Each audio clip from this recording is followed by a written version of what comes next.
Hello, dear friends, and welcome to the next horrific episode of Random Rhapsodies, Sonnet of Blood. I am Matthew R. Dawson, your friendly neighborhood host and game master for this Curse of Strahd playthrough. And joining me around my virtual table tonight are Brandie, Dyto, Joe, Marty, and Natalie. Say hi, everyone. Hi, everyone. Hi, everyone. Hola. Hello. Now, before we begin, we do have a few announcements to get through, starting with the first of our two sponsors for tonight's show, Hero Forge. Marty? Yeah, Hero Forge offers fully customizable tabletop miniatures with dozens of fantasy species and thousands of parts to choose from. Their easy-to-use design tool lets you build your perfect miniature online using a fully 3D, in-depth character creator right in your web browser, which is where we built our tokens for this evening's game. You can build your own today at heroforge.com. Thank you, Marty. Our second sponsor for tonight's show is XSplit. XSplit is a high-quality virtual webcam background remover that works with your already existing webcam. Using this program, you can protect your privacy while you work or play remotely by blurring the background, removing it entirely, or even putting your favorite pictures as the background instead. You can download the app today at xsplit.com, and if you use the coupon code RANDOM with a capital R, you can get 10% off of your purchase. You can find our referral link in the chat and show descriptions. Our next game is going to be Monday at 6 p.m. Central. We are back with another episode of the Aethertech Wars. That's our Pathfinder 2E campaign, and the heroes are about to confront the leader of a band of thieves that have been stealing random stuff and digging tunnels underneath the town of Woodpine. They can keep up to date on our schedule and everything we're doing here on the network by following us on Facebook as Random Rhapsody TV, on Twitter as @random_rhapsody, on Blue Sky as Random Rhapsody, and on TikTok as Random Rhapsody_TV.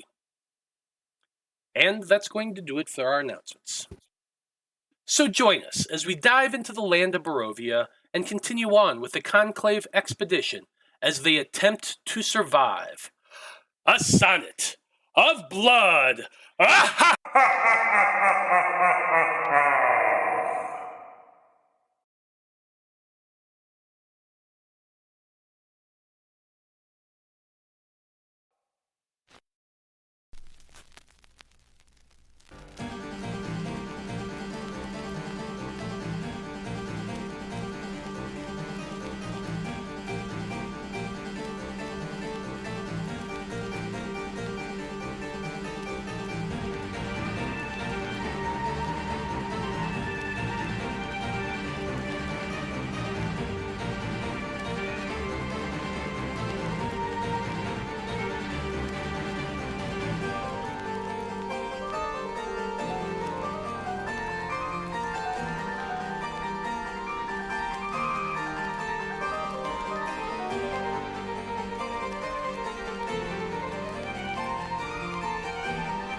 And we're back. So you know how we do our recaps. We offer up the Random Rhapsody coin, which is good for a nat 20 in this campaign. If I get the recap, I get that nat 20, which is just scary. No one wants me to have that. So I assume somebody's going to do that recap for me. With that in mind, who wants to do it this week? I will. Okay, well then, Cog, tell us what happened last time on Sonnet of Blood. Wow. We were in the woods, and we were planning to set up our little ambush for old Beefarm and his crew. We figured out the best way was to have our mysterious wizard disguise themselves as Irina and let this little pervert chase her into the woods. And he is, come on, I mean, the guy was having dolls made of her. It's a little weird. And it worked, surprisingly. Finally, one of our plans. It worked. She was able to run through the woods, and he kept chasing after her, trying to figure out who she was, if she was real. I think maybe he's a little delusional because he didn't know she was real. But then she was real, and she was... I'm not going to get into that. It makes my head hurt. But as he started approaching, I dropped down a little thing of my people, made the ground a little spiky, trapped him up. And yes, Big Green was helpful, but Corwan Oliver Goodwood's name will go down in the history of all greatest halflings, for he single-handedly killed the sheriff with the big demonic arm. Heroes. Heroes of my people. I will be one of them. Oh, and we got to get rid of the bodies, too, somehow. Yeah, we don't want people finding them too quickly. But yeah, God killed him. In your face, Big Green. I'm mentally clocking the term single-handedly. Yeah. Okay, well, there you go, Cog. There's the random Rhapsody coin. Don't forget to use it. It only lasts this session. I better make this one count. Yeah, you better. You're going to use it to do another kill steal. And Ooh. I got some spells that a nat 20 on would be pretty fucking tasty. Well, let's find out what happens. Okay, Expedition members. You are currently in the Sauvage woods, between Lake Zarovich and the town of Veros, where you have, as Cog said, just assassinated the sheriff of the town, Urzak Strahd. Oh, and a posse of his guards. Now, in an effort to get rid of the bodies, Danika cast Speak with Animals on herself and flew off on her broom to call for wolves to come and get a free meal. And as you've all been kind of standing there waiting, watching for her, you do see her swooping down, riding on her broom down into the trees. At about the same time, you can hear wolves howling in the distance. So chances are, her attempt to summon them did indeed succeed. Now you have taken Urzak's battle axe from him, which will no doubt serve as proof that the sheriff has been dealt with. From here, what do you all plan on doing, Expedition? Well, we don't want to stick around for the wolves to show up, right? not necessarily. Hopefully they are just wolves and not the were variety. Because they would, turn into people later and might tell somebody. That's true. I'm assuming we got a chance to loot the bodies already, right? Yeah, I think it was put into chats, and we put into our list everything we got. Yeah. Okay. Yeah, because I remember editing something, a document. Okay, fair enough. Yeah, other than the battle axe, the guards all had some weapons, and I can't remember if you took those or not. No, I don't think so. You did take potions from them all. We did get quite a few potions. And some coin. But if you're leaving the weapons there, then yeah, you've got pretty much everything that they had. Urzak and I are going to need a little bit of cleaning before we head back to town, and we have to figure out how to get that in undetected. She points to the axe. I guess we don't have a bag of holding yet, so... Mm-hmm. How big is this battle axe? I mean, it's a battle axe. It's about the same length as a long sword. It's got, double edges. About the same size as my axe. More or less, yeah. Wonder if we should bury it somewhere? Maybe we have to give it to... I know, but I mean, Unless we want to like break off the handle and like Big Green sticks it up his shirt. How are we gonna get that fucker into town? I mean, the best I've got is I can turn whoever's carrying it invisible. For how long? An hour, Well, I guess that maybe works. 2. Yeah. You've all been kind of discussing that for a moment. Irina walks over and just takes her cloak that she's been wearing, puts it over the axe, and wraps it up. Yeah, I guess that works. yeah, I mean that works too. I mean, God. Show us an up, lady. She kind of smiles and laughs a little bit, and she says, "Sometimes I think that the two of you are extremely intelligent people, and that sometimes gets in the way of good common sense." No. He looks at Urzak. No, that's not right, right? I don't No, think she's no. talking about me. Oh. Oh. Okay, I was assuming since we were, you know what, Dyto. It's not your name. I apologize, dear. I The didn't. fourth wall. Delphine, I apologize. She obviously was talking about the two of us. I mean, I just gave Big Green more credit than he got, just like with that kill, huh, buddy? Listen, I know my lane and I stay in it. Gives him a couple of finger guns as he's walking backwards. It's like, just remember when we tell them later at the Conclave what happened here. It's a check mark for cock. Yep. His eye twitching. He ain't afraid of you. Danika, since Natalie's not here with us right now, Danika will come over and prestidigitate all of you to, clean everybody up and not be so bloody. Well, that could be her thing. She could want to walk in looking bloody with all the murder and torture she's been doing lately. Anyway. Easier to scare the kids. Very much so. No, we'll clean everybody up. The wolves, have they approached yet?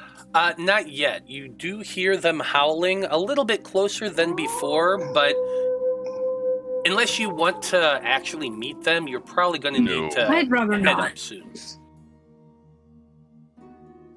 Okay. Yeah, no, Yeah, I don't that's think our so. sleep. Fair enough. Well, it's only about a mile's walk from where you had all kind of hidden yourself in the trees, making a kind of roundabout path to find the trail that leads from Veros north to Lake Zarovich. You arrive probably no more than... Because I imagine your group's not really in like a super amount of a hurry. It's very early in the morning. It's just barely like 7:30, 8 o'clock-ish. The sun is just barely starting to kind of be seen behind the clouds above you all. And the city itself, or the village itself, is really just starting to come to life right about the point you'll be arriving. So I imagine you're not in like a super big hurry to arrive. And you'll do so in no more than a 30 minutes walk. By the time you do arrive there, you can see that the gates to this village itself is still open. There are about 4 guards standing there stationed at this point, 2 in front of the open gates itself, just kind of leaning against them. A couple more sentries up on the wall gangway itself, just kind of lazing about and watching. But there's a 5th man as well sitting there. You're a bit of a distance right now. You're somewhere around the range of 40, 50 feet away from the gate. And you can recognize this individual that's standing there. He's not a guard. He's dressed in rather fine clothes. Well, fine for Barovia standards. Still kind of drab, but This one more colorful, and he's wearing a very jaunty hat on his head that you do recognize, those of you who had dinner with Lady Fiona last night. You recognize this man to be Ernst Larnack. Or Larnack, sorry. Yeah, Larnack. Ernst Larnack. He was Lady Fiona's friend and confidant who you had all met during dinner. And he's just kind of hanging out there by the gates, chatting with the two guards that are stationed in front of the gates, just kind of amiably chatting. They all seem to be kind of laughing to themselves a little bit as you're approaching. Now, as you start to get closer, Ernst does look back and spot you all. And you watch as he kind of like waves the two guards off and nod and smile, kind of clapping them both on the shoulders, before he turns and strides up towards your group. He seems to have a big grin on his face as he's walking up and approaching you. But it's not one of those fake smiles that you've seen in town. This one seems much more genuine. He kind of smiles and waves and greets you all as you're approaching him, and he says, welcome. It's nice to see you out and about. Are you all just having a nice morning stroll visiting our wonderful lake? Yeah. We heard so much about it and just wanted to enjoy more of the town. He was saying this kind of loudly, like it's obvious he's making sure that the guards hear him. But as he gets closer and like really gets up to you all, he does speak much more softly. He says, "I am pleased to see you all actually walking about. Does this mean that your mission has been a success?" Just a quick nod. Yes. His grin grows even larger. That is so wonderful to hear, my friends. Very good, very good. And he like reaches up. He's much shorter than you, Urzak. His head just barely clears your shoulder, but he reaches up and pats you on the bicep, just kind of in an admiration like way. You know what I mean? Like just very friendly, very upfront, but very much in your personal space. Anyway, he continues on, and that is excellent to hear. Do you perhaps have anything that I can show the lady to prove that you have been successful? I look over at Irina. She still have the... I hope so. Oh yeah. She still has the wrapped up axe. She motions to him to step closer, and she just kind of unwraps a little corner of it to show the large, broad head of the battle axe before wrapping it up once again.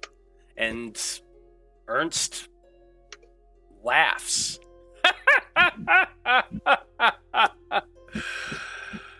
You are all very impressive people. I will go and inform Lady Wachter of your success. I hope you will come and see her as soon as you can. I have no doubt that once she hears the wonderful news, she will be quick to move. I don't suppose you would mind if I take that with me to show her.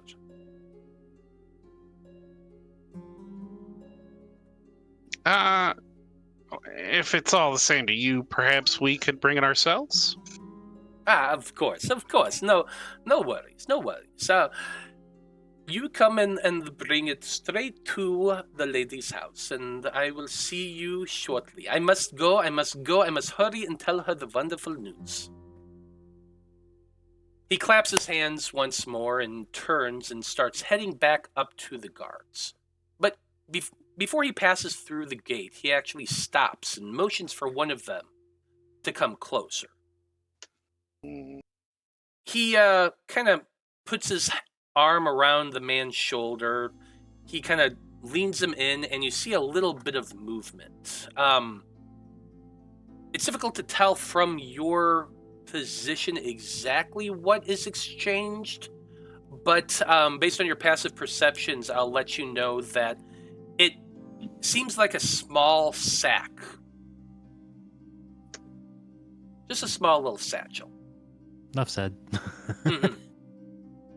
He passes it to the guard, claps him on the back once more, and then goes hurrying off through the gates as quick as his short little legs can carry him.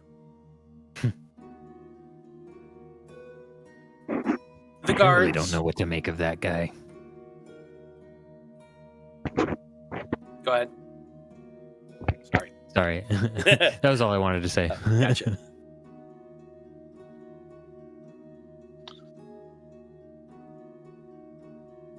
Well? Yeah, I don't know. I'm a little worried about what was just passed along there. Just be on your toes, everybody. As always.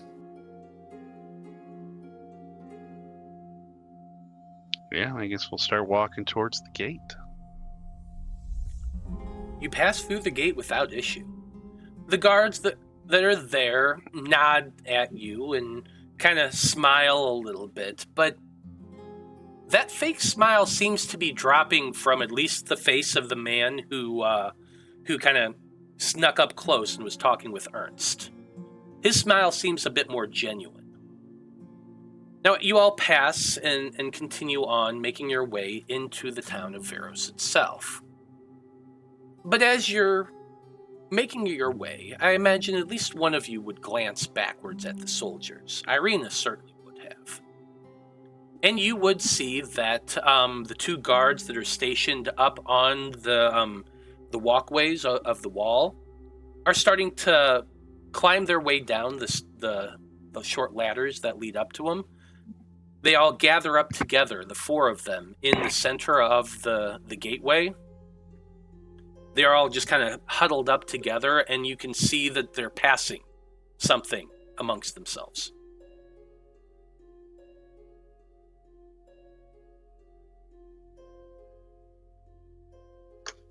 I'm going to go ahead and move you to the Veros map. Bear with me 1 second.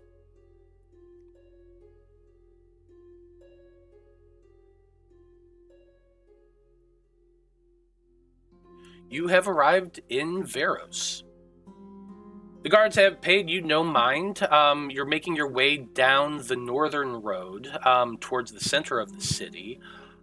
The town seems to be lively. You can hear the sound of the blacksmith clanging away on their hammer and anvil. You can hear people kind of moving about and small amounts of chatter amongst themselves, just your typical day-to-day stuff. Nothing really going on for the most part. Just seems like morning time here at Veros. So I suppose my next question is, where do you plan on heading first?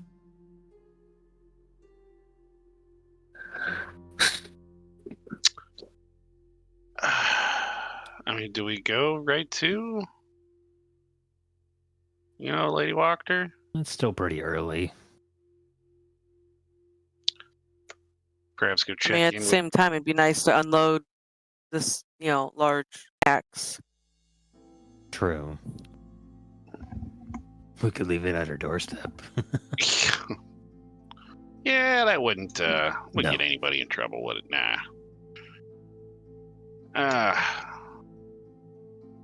Yeah. I don't know, maybe we should go check in with the children? See Yeah, how it'd be they're... best to lay low for a few hours at least. Yeah, that's it. We can go check in with the children.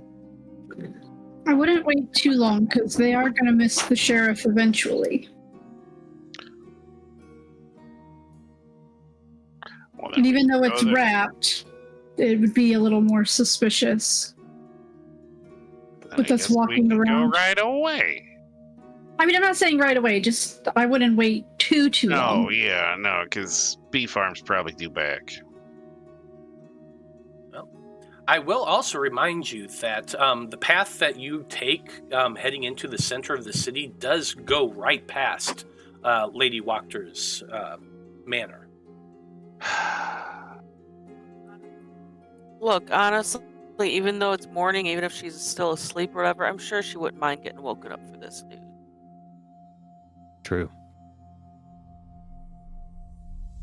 All right, let's go. Now, I'm just letting you know, you can absolutely go bypass her house. I'm not trying to sway you in any way. I'm just informing you of the fact that it is right here, this red house on the map. It's not a terrible idea. So just go and get it over with.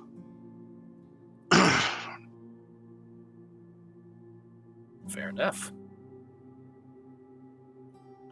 You take a short walk down the road, passing the blacksmith who you had met previously, and make your way towards the sagging and slightly dilapidated-looking mansion that Lady Wachter lives. It is brightly lit when you arrive. Most of the windows seem like there's still candles lit on the interior. You can hear a bit of movement and chatter coming from the inside of the manor as you're starting to approach the house itself. The door is closed. I assume, are you just going to go up and knock? Well, yeah. I mean, Yeah, that's what I guess so. people do. You go up and knock on the door, and after about a minute or so of waiting, the doorway opens, revealing one of the young maids that you had met the night before. She kind of smiles up at you and says, Lady Wachter is expecting you. You are a little bit earlier than she was expecting, but please come right on in. She is just meeting with Master Larnak. So please come on in. She steps aside and allows you all to make your way into the room. She asks you if you would like to leave your cloak or your weapons or anything like that here in the hall before you make your way through. No, I think this might be a quick visit for now, so I think we can go ahead and hang on to things. As you wish. Lady Wachter has given you all special permissions. She closes the door behind you and leads you into the familiar study that you had all, or not the study, but the parlor, the lounge, where you had all met with the lady the night before. You find her seated on a chair right next to Ernst, who is chatting with her animately.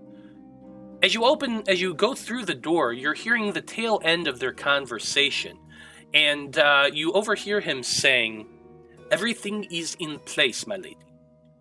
The gods have all been paid off. They will be arriving here in less than an hour. Everything is going exactly as you had predicted." At which point, Lady Fiona spots you first. She raises a hand up and stands, and as she does, Ernst turns and realizes that your group is there as well. Lady Wachter says, and here they are, our heroes. Please, come in. You are all most welcome. My good friend here tells me that you have succeeded in your mission. I had no doubts, of course, but I am surprised at your efficiency. But this is a happy, happy surprise.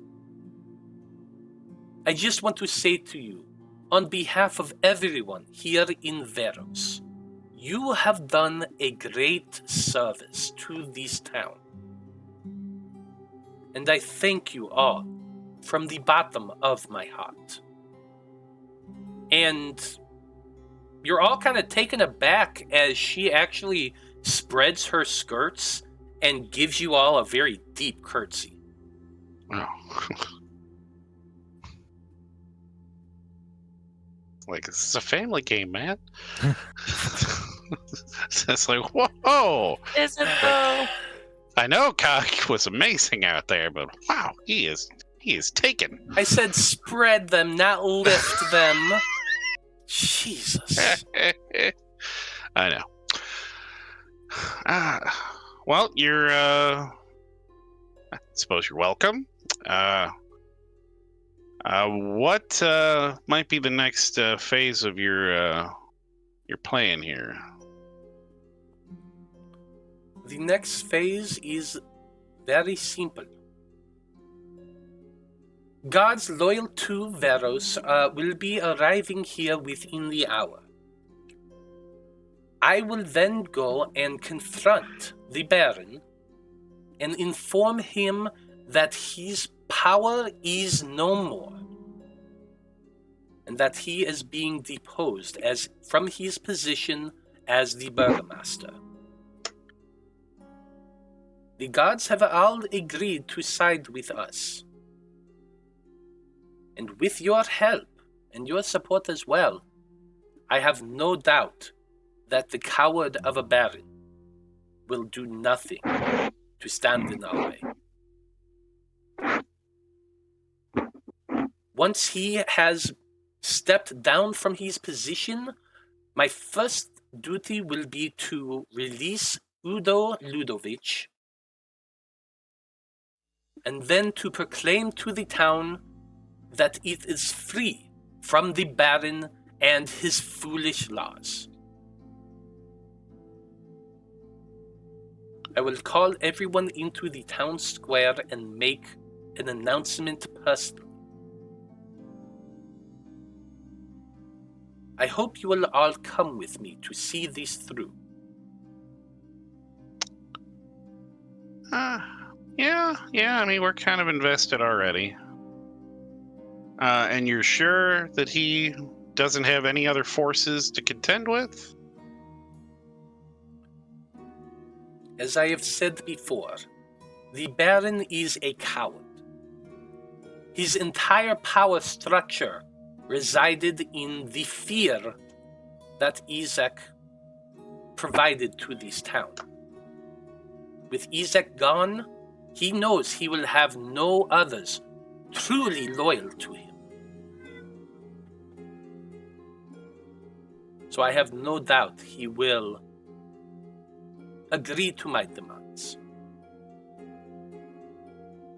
If, however, he does have some hidden way to fight and defend himself, well,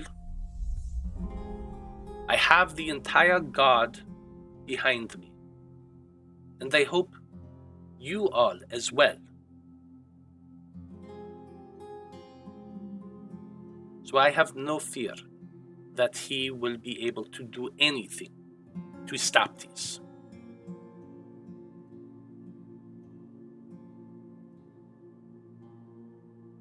Yeah, as I said, I think we're committed. So I suppose we'll look at everybody else and be like, we'll be there, right? Yep. Very well. Sure, why not? Thank you all very much. You are free to remain here and wait. If not, please return within the hour. I will, of course, provide any refreshments you might need after your dangerous battle. And please, if you do wish to remain, I would love to hear all of the details. I am surprised to see that none of you seem to be hurt at all. Wow. I mean, For once, it seems like one of our plans actually worked. Worked.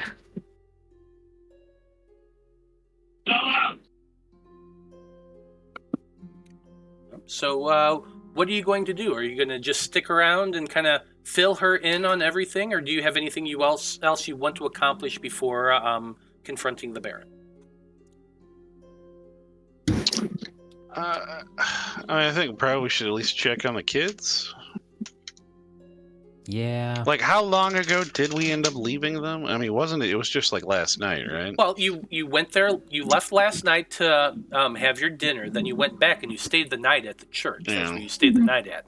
You And then we left just left early this early. morning before the sun was up. You've been gone 3-ish hours at most. It's still morning time. That I would say at least we could check in with them and warn the father. Some things have happened. Some things are about to happen. Keep on your toes. Protect your house. When we get back to the church, Delphine's gonna work on some of the books that she took. She hasn't had a chance yet this morning. Okay.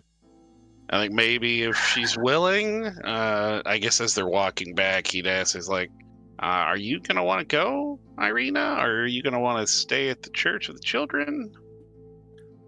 I wish to go. I want to see the place that the sheriff resided in. They said he lived in the manor with the Baron. I want to know why he was so infatuated with me. And the only place we have to look is there.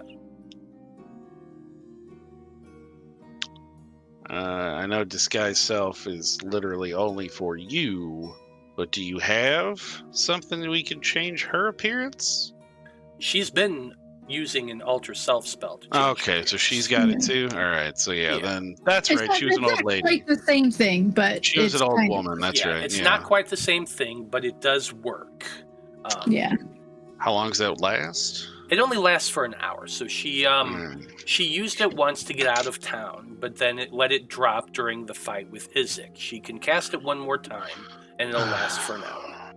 And then we'll have to time that right till we are But with in power.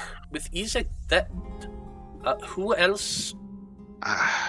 He can't have been the only one that was obsessing over you. And I mean, now, I guess we can go get the toys at some point today. I forgot all about that. Those blocks that are so going to be awesome. I mean, obviously he's told the toy maker.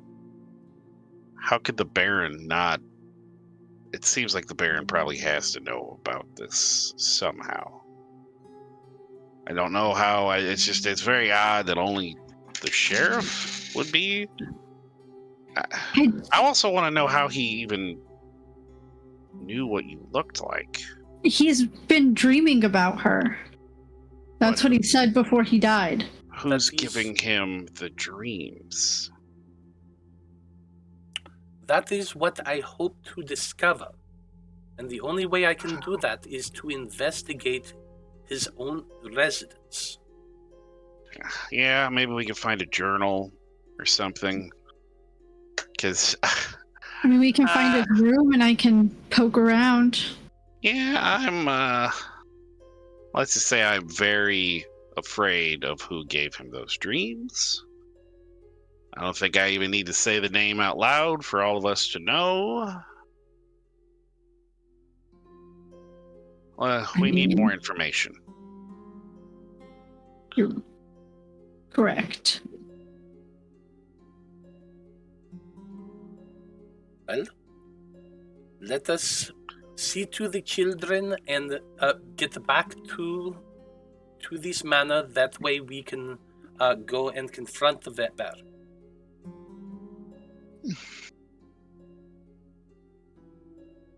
And that's what I assume you are all going to do. Are you're just going to head over to the church, check in on the kids, and then head back? Is that the plan? Yeah, I mean, Okay. unless there's something else anybody else wants to. No, just when we get to the church, I'm going to start mending some of these books. Yeah, we can hang out there for a little bit and then head back. So Yeah, we don't it's have only- to leave immediately. It's not a super long walk from the Wachters to the church. So, I mean, you can get there in probably a few minutes. 10 at most.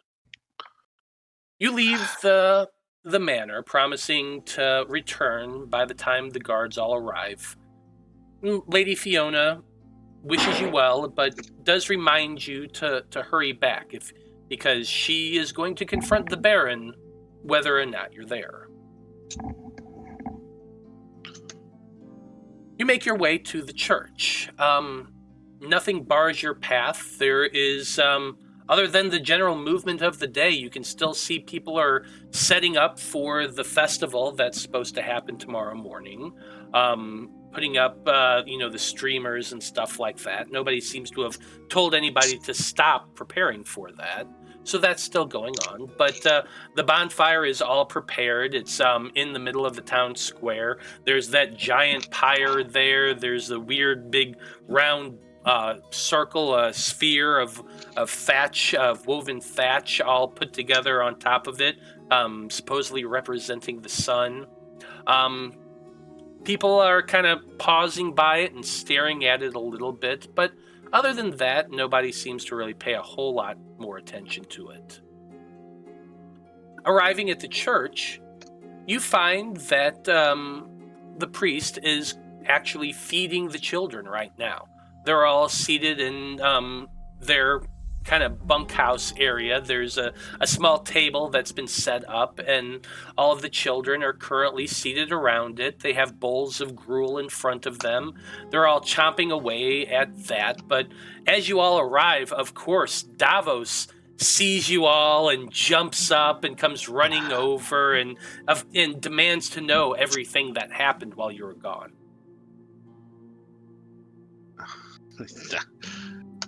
Kylie's just gonna look at Urzak and be like, "This is all you, buddy."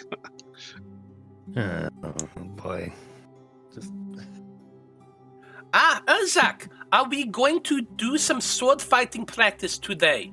Me and the other boys all really want to fight, and I've been telling them and showing them what I know, but they're all waiting. They all want lessons from you. How much time do we have? I whispered down at Cog. She said within the hour, so Okay. 20, 30 minutes at most. Tell you what. We have one more thing to take care of today. And then tonight we will do some practice. Okay, Urzak, we can't wait for that. And then he goes scurrying off back to continue on with his breakfast. Delphine says under her breath, I can't wait for that either. What? Who said something? Now, Delphine, you can take about 20 minutes to start working on fixing and mending up those books of the fathers. You don't have enough time to complete them, but you can at least start working on them. Now, after about 20 or so minutes, you do have to say your farewells. I assume you said you were going to warn the father. What are you wanting to tell him? All right. I guess we'd get him aside and be like, all right, so we've agreed to help Lady Wachter. I don't know if her rule of this town will be any better than the Baron. Well, obviously anything could be better than the Baron. Hopefully, we have dispatched the sheriff. We are going to meet up with her within the hour, and she is going to confront the Baron. Now, obviously, as the newcomers in town, eyes are probably going to go quickly to us when they find out that the sheriff is no longer around. I hope we're not being played here. I still don't know if I really trust this woman, but I think you need to be prepared to defend your house. in any way you can. Or just at least protect these children. Because things could get dicey in town. We don't know what's going to happen. I'm sad to hear what you say, but I trust your judgment if you feel that supporting Lady Wachter is the correct path. Like I said, I don't know. Her issues with the Baron are well known. She is often quoted saying that she would rather serve the devil than a madman. And I've seen her daughter. And I think that's mainly my reasons for helping. Something happened to that poor child inside the Baron's house, believingly in his son's hands. But I was aware of the engagement between the Wachter daughter and the Verosovitch son. I also heard that the engagement was broken off. I tried to speak with the young lady, but her mother told me of her large amount of issues. I don't even know what has happened to her. Her mind is fractured. I will pray for her tonight and seek guidance in the morning. And we... If nothing else, hopefully the Lady Wachter seizing power from the Baron will give their family some relief. I'm just... at least where we're from, these things rarely turn out great. These types of power grabs.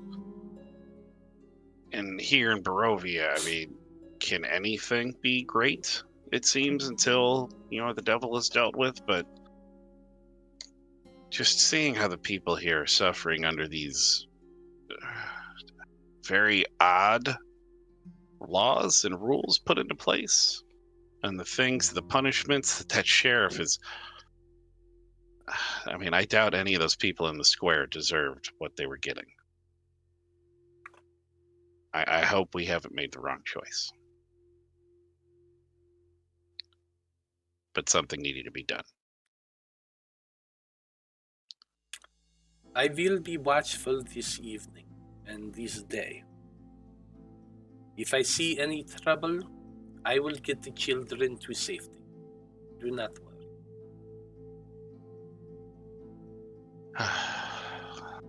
Well, we're going to be taking off here soon. So hopefully we will see you again. Well, we'll see you again regardless. I think we can handle ourselves. I just hope innocent people don't get hurt in this little coup of hers.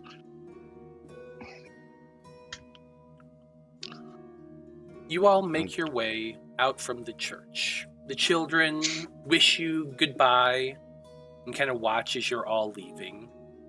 And you make your way back towards the center of town, towards where Lady Wachter's mansion lies.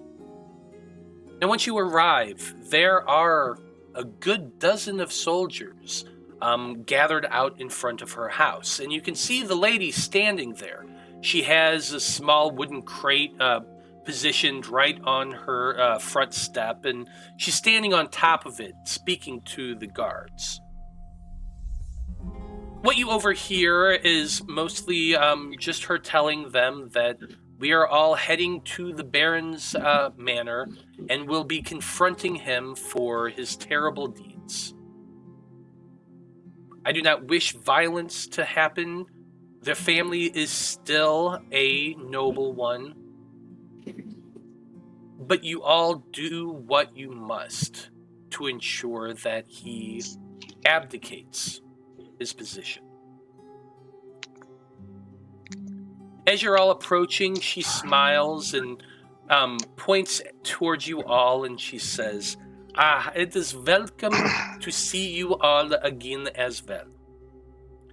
Even travelers from afar know the tyranny of Baron Verosovitch. They stand with us now. Can you all hear me? Apparently my video froze. I can hear you, but your video is just frozen. Okay. Yeah, I don't know why my video is frozen, but I just saw it. Anyway, I'm just going to keep going. Hopefully it fixes itself. I see what's going on.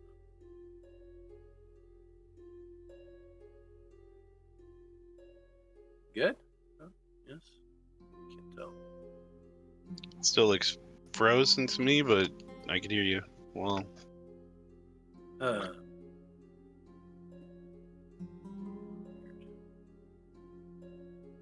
Tech gremlins. Yeah, tech gremlins indeed. No idea why it's going on, but hey, I'm just going to keep going. Hopefully it fixes itself again. Anyway, as I was saying, Lady Wachter, she waves you all over. She doesn't make really any mention of what you did beyond the fact that you were there to help. But she does she does say that, like I said, that you are all here to support and defend the town from the Baron's tyranny. This elicits a lot of applause from the guards. But I don't know. It just kind of seems a little weird to you all. But she does kind of smile and get down off of her what's it called? I'm trying to fix this at the same time. She gets down off of the milk crate that she's on and comes over towards you all and says, "Okay, now, let us get to our business. I assume you will all stand with me, so let us go." She then gathers up all of her guards and your group as well and begins making her way down the road towards where the Baron lives. There we go. I think I got it fixed now. Now, the Baron lives at the southern edge of town. You've seen his mansion, but have never actually gone up towards it before. It's a nice-looking little place. Much better suited than the Lady Wachter's, to be sure. It actually looks like it's maintained and taken care of. At least a little bit more. I'm going to go ahead and show you that.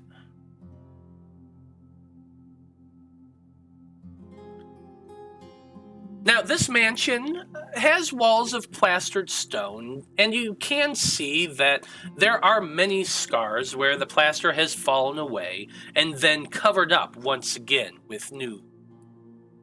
Now, drapes cover every window, including a large arched opening above the mansion's double entrance doors. But you can see that at the very top of the building, there is a window that appears to be in an attic. And this one's curtains are uncovered. You can't see much inside of it, much more than a flickering of light, kind of like a candle. Now, all the guards position themselves up in front of the building, just as Lady Wachter is approaching. She nods to you all. Are you all still carrying the axe, or did you give it to Lady Fiona? Just out of curiosity. I know we went with the intention to at least present it to her. I don't know. I don't think Urzak would feel the need to hold on to it. Okay. Unless it's like super duper magically powerful. I didn't check it. It's true. Yeah, I would have no way of knowing. Yeah, we could have just left it then. Let her have it. Okay. She would not be carrying it. One of the guards would be currently carrying it. It's pretty big in his arms. He's got it slung over one shoulder. It's more being used as a symbol of authority than anything else. And the way the guard's holding it as he walks behind her, you can tell like he's holding it like it's almost like it's a standard for this lady. Now, once all the guards have arrayed themselves in the front of the manor, you do watch as Lady Fiona steps up towards the door and bangs on it heavily. The scene that you see play out is one you're probably at least slightly expecting to happen. The door opens, revealing a maid, and the lady demands that the Baron come out and speak to her at once. The map's black. That's unfortunate. Scroll down. Scroll all Yeah, the you way have to down. scroll down. Mhm. I can see my token, but nothing else. Oh, Oh, I can see like up into the door. I assume the door's closed. It's because you're special. Should be able to see everything. You got the eyes of. You're seeing for the eyes of two right now, so that's why you. That's why you can see. I mean, I do have 4 eyes. Wouldn't mean it that way, but that is good. Hey. Yeah, that's. Oh, I'm sorry, 6. Yeah, I was to say. I've got 4. You got 6. Maybe 8 if genetics go that route. But Cog, you can't see the map at all? No, I can just see my token. Let me move them around, see if it changes. Yeah, no, just my token. Okay,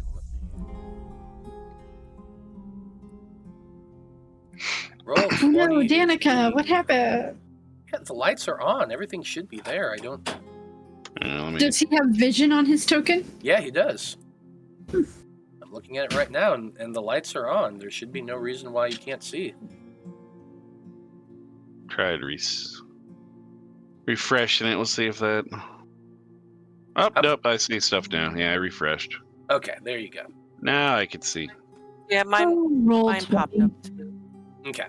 So, as I was saying, the scene plays out with the lady demanding the Baron come out to speak to her. And after a few moments, he does, along with a woman that you've never seen before, no doubt his wife. Lady Fiona basically informs the Baron that her lackey, or his lackey, is dead.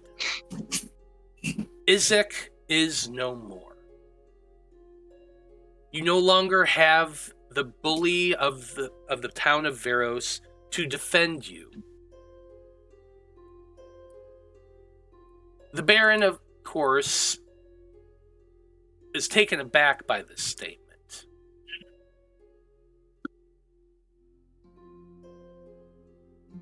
The two of them speak in much hushed tones for a moment.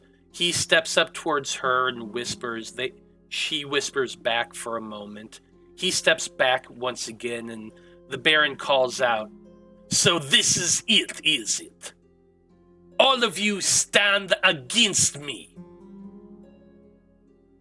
Lady Fiona says, "That is correct. You have no power here anymore, Victor Verosovitch." He's not Victor, sorry.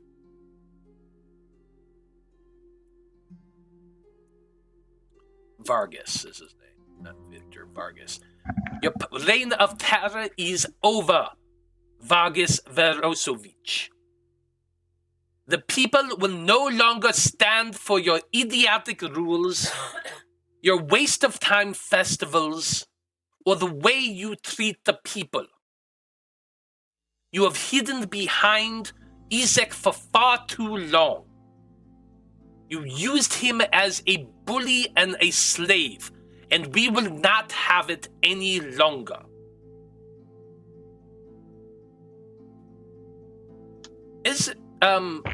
The Baron looks terrified at this statement. He takes several steps back. The lady standing next to him drops to her knees and begs Lady Wachter to spare their lives. Lady Wachter turns back to her guards and says, "Do you hear that? The fools are begging for their lives. Well, I am nothing if not generous. I will let you both keep your lives. You may even keep this shithole of a mansion if you wish. But you are not going to be in charge of anything any longer."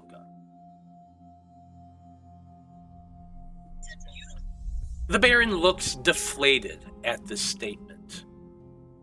He can see the axe being held up by one of the guards, and his face goes deathly pale as he realizes the implication.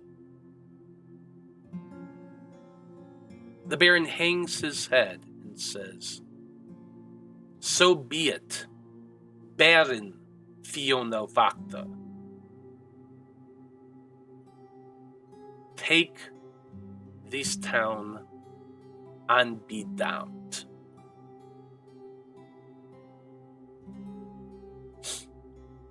The two of them step aside, led away by a pair of guards, who hold them to the side of the building, as the lady sends several more guards rushing into the house. When this happens, all of you would be able to see a flash of greenish-purple light flicker in the window in the attic. It only happens for a brief second, and then it's gone, but all of you would have seen it clearly. Like magical light or like... Make an Arcana check.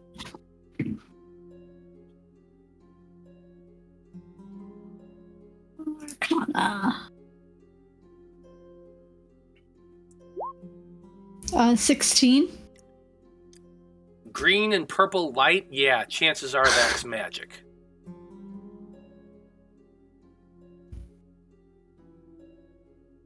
I mean, I guess that's our cue.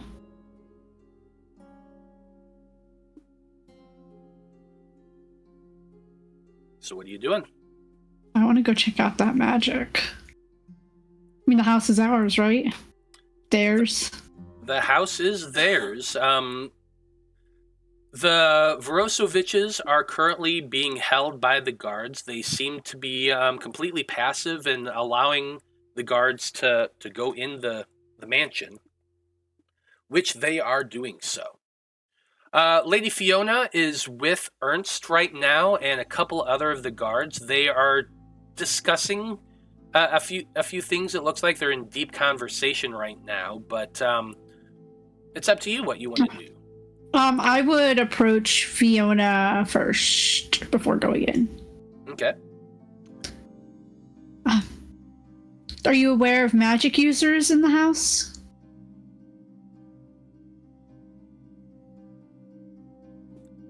The only one who I could suspect is the son, Victor.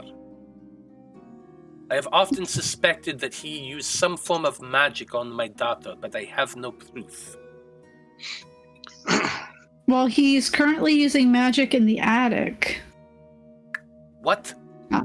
Guards, get up to the attic. Find Victor. We must have him as well.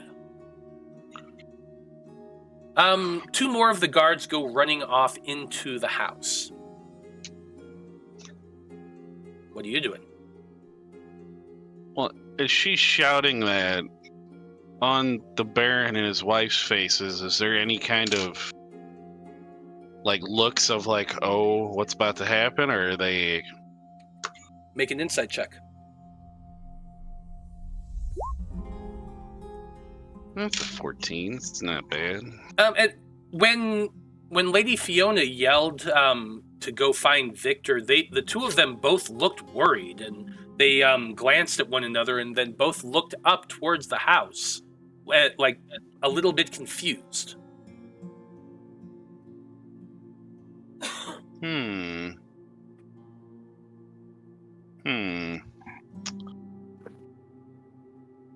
I mean, how do I say something? You're sure that that's Victor in there? And you know he's in the house? Who are you saying that to? Lady Wachter. Lady Wachter shakes her head. She says, I have no idea. You said you saw magic. That was my first thought, and I do not see Victor anywhere. A few moments later, one of the guards do come out and tell the lady, we cannot find a route to an attic. There are no stairs going up to that. Secret door?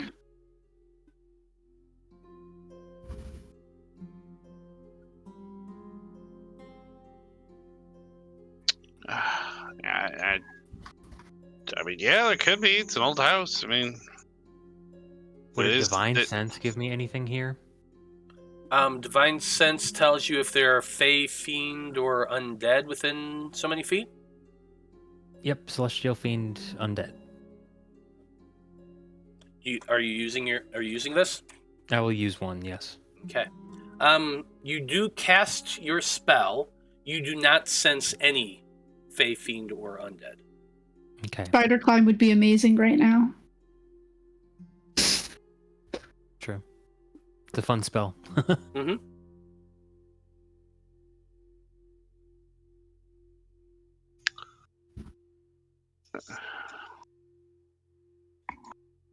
I suppose, should we go in and look? We might as well. Irina says, well, regardless, I wish to go in there. I was waiting to see what was going to happen, but as long as the lady does not mind, I would wish to head on in. I mean, Bee Farm did live here, right? He wasn't living like in an outbuilding, or... We were told previously that he lived here at the mansion. I suppose we should go take a look. I will head in. Yeah, Cog will be right on her toes. Just kind of, as he's going in, he's going to take another look at them and just sees, like, he saw that confusion, and that's got him even more confused now. So he's just going to kind of remember their faces as he's going in and wait till he gets Delphine, a second alone and bring it up. Okay. Well, making your way into the house, you would find here that this entry hall is pretty wide and open. There's a stairs going up on your right-hand side that leads up to the second floor, and a long hallway where framed portraits adorn the walls. You can see that there is a long carpeted hallway attached to the foyer that stretches almost the length of the mansion and has several doors leading to various other rooms towards the far end. You can see that there are also quite a few bundles of twigs heaped up against the walls.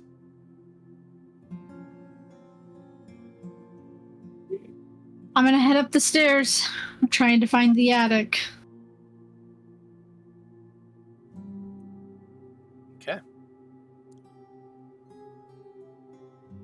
Making your way up to the second floor, you would see that the staircase kind of leads around to a very large balcony that overlooks the downward hall itself. The hallway continues on down along the southern side of the house, where you can see in the far distance another staircase going downward once again at the far back. You can see that there are a couple hallways that lead towards the north, but other than that, the room seems fairly empty. Now, that staircase that you climbed up did go 20 feet up into this area. There are framed landscapes along the walls. There's some silk drapes that cover the large window over here. And there's several more paintings along the walls of the hallway, but that's really about it. Can I take a look at like the paintings and the wall just for any like secret doors? Make an investigation check. Investigation.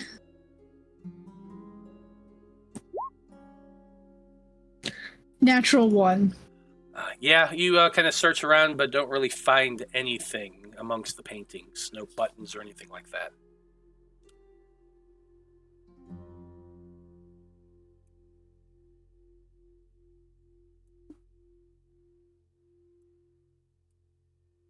Alright, I guess I'll go to the first door. Well, okay, that's a hallway. Yep, so this is a hallway down here. The hallway goes off to the right. There's doors. There's 4 doors in total along this hallway, kind of on either side of the hall itself. Let's do the one to the right. Okay.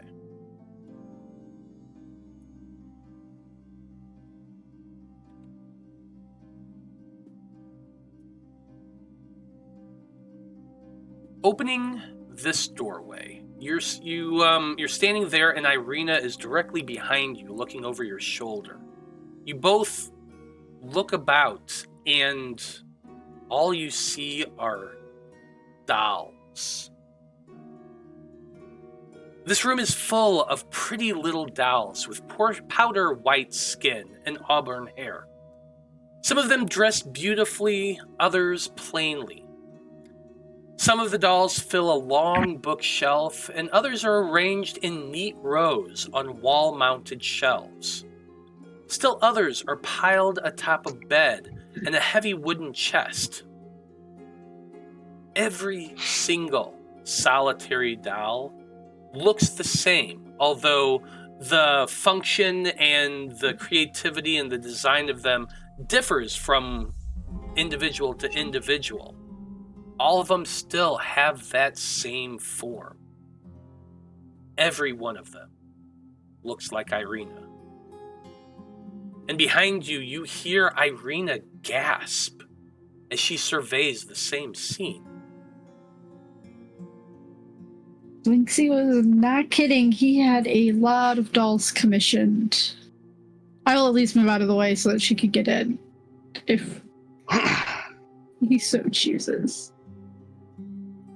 She does slowly, timidly even, as she walks around the room, looking at each doll, picking up an occasional one. She flips one over, checks the back. She pulls out a label.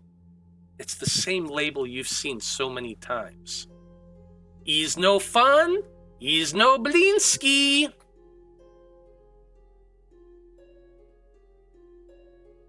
She throws the doll to the floor and walks over to another, pulls it off the wall, pulls another one off the wall and throws it on the ground. Why? Why? What does this mean? This makes no sense. She throws another one down on the ground, frustrated.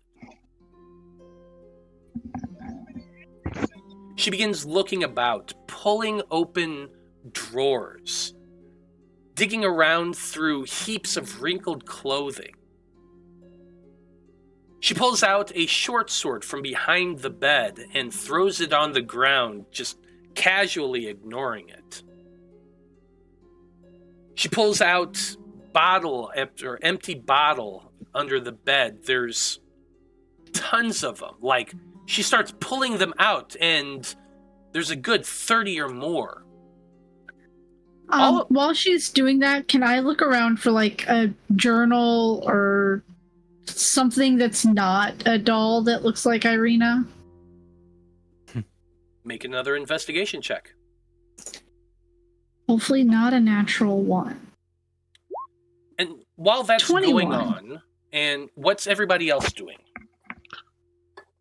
I mean, I guess while she's looking for stuff, Kai could be like, "Do you happen to see the Baron and his wife's face when she shouted to go get his son? They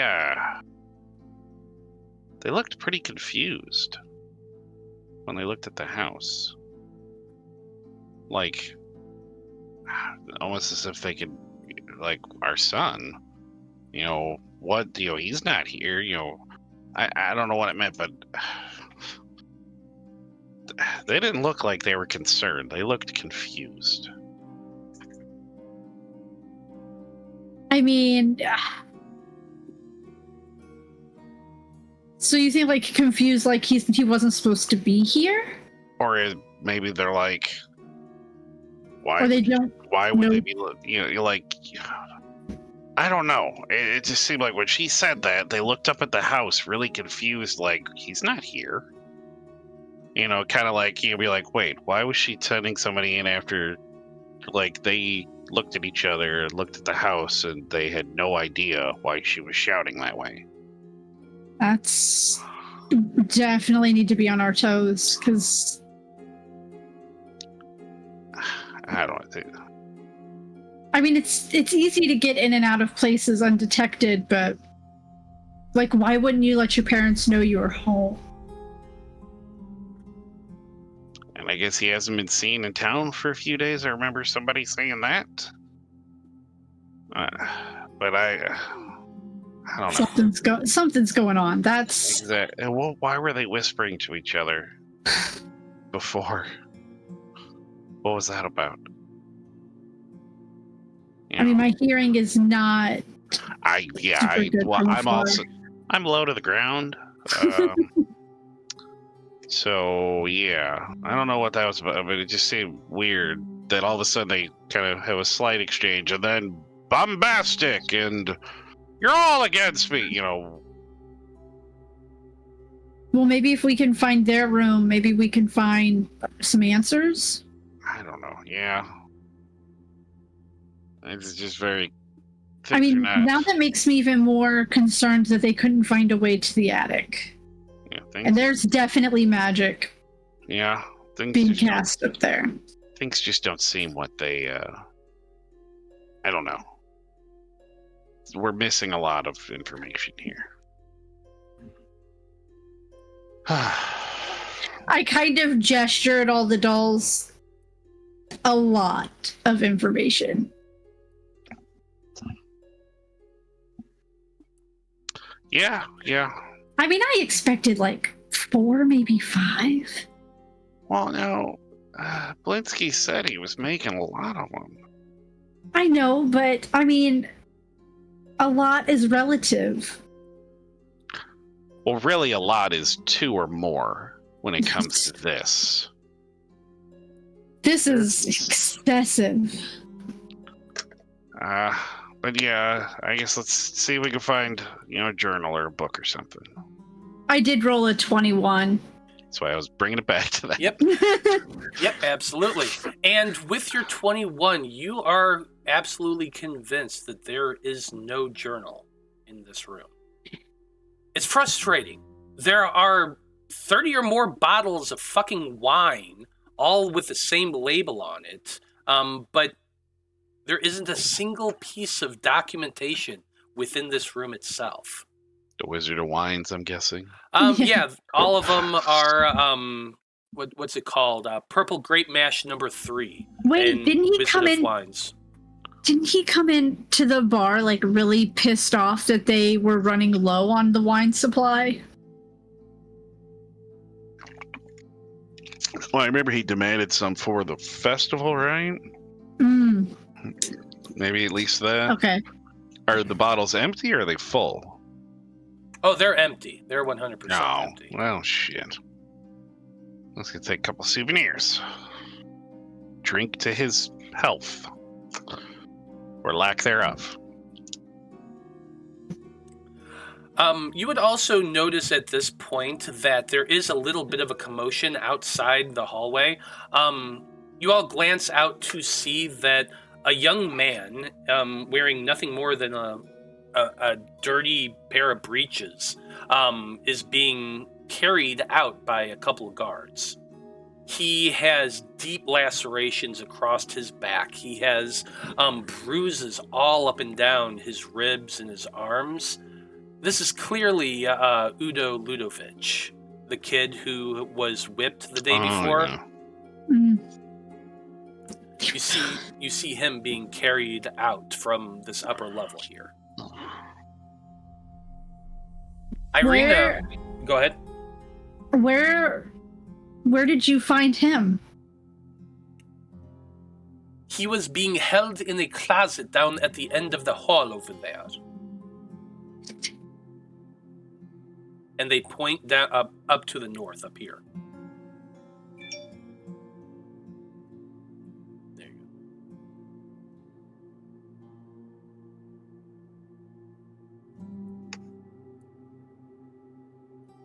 go. Okay. I have questions and I need answers.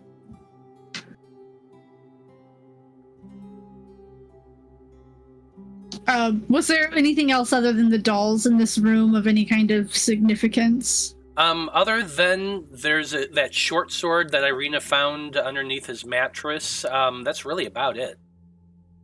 I'm gonna leave Irina to, I don't do people. She can sort out her feelings. Or someone who does people can help her sort out her feelings. There you go. Well, I went ahead and opened up all the doors for you all because the guards did go through all of these rooms. I'm just gonna give them all just kind of a once over, checking for any kind of like trapdoors or anything. Yep, you can go ahead and give me an investigation check here real quick. The room you're currently in is a library. It's floor-to-ceiling shelves that line every wall in this windowless room. And the number of books contained here is nothing short of astounding. A brass oil lamp sits atop a large desk in the center of the room. The chairs behind the desk is comfortable and padded, and has the symbol of a roaring boar stitched into the back cushion. Standing behind the chair, holding an open book, is a bear of a man. You realize, of course, after a moment that it's not a man itself. It's just a full-length portrait of what must be the Baron Verosovitch in his young age. He was once big and beefy and burly and kind of handsome in a rugged, snooty, holier-than-thou kind of way. Definitely not the same look that the current Baron now has. He is much more portly and round and red-faced than this picture is. But chances are, maybe it is him at a young age. With your investigation check, you find there's not a whole lot in this room. There are 3 drawers stuffed full of blank sheets of parchment, jars of ink and writing quill. You find a thick book that appears to be, at a glance, tax records dating back to the time of the Baron's father, grandfather, great-grandfather, and beyond. You find the Baron's signet ring inside the desk as well, next to quite a bit of wax and one of those little candle, little wax melt things. You do find that in this book collection, the leather-bound tomes are on virtually every subject. There's quite a bit of books in here, all in some in classical Barovian, some in more common. Most of them are books of, hunting and trees and fishing and lore and stuff like that. But you don't find a trapdoor or any sort of hidden things in this room. Now, the room to the north of Urzak's, you find a handsomely appointed room with a canopy bed, a low bookshelf, and a full-length mirror in a wooden frame on the wall. Set into the north wall is an arched window of leaded glass. But nothing here seems unusual. Just a very nice bedroom. Possibly Victor's? It's hard to tell, because nothing here really stands out as unordinary, and nothing really looks like that. There's nothing in this room that makes it feel like a personal space, if that makes sense.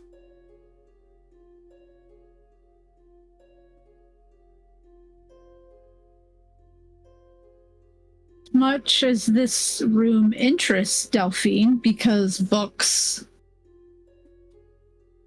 She is on a mission.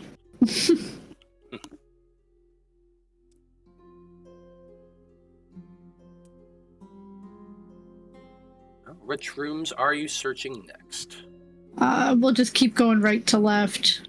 This room is that room that I was describing, because there was people in there just now. The room on the other side, that's the closet that Udo was being kept in. You find that there are chains and a lock that's on the ground that are kind of dried bloody. Chances are that was what was binding him when the guards found him. I'm gonna look for a secret door. I'm gonna find a way into the attic. Hopefully it's not in the basement. 12. Nothing in the room that makes you think is a hidden door. There are 3 more rooms on this floor here. One right here, one right here, and one up to the north. Here's the first one. In the next... the bathtub. Hey, maybe. Let's see, that is... I'd hide something under the bathtub. I mean, it looks like a bathroom.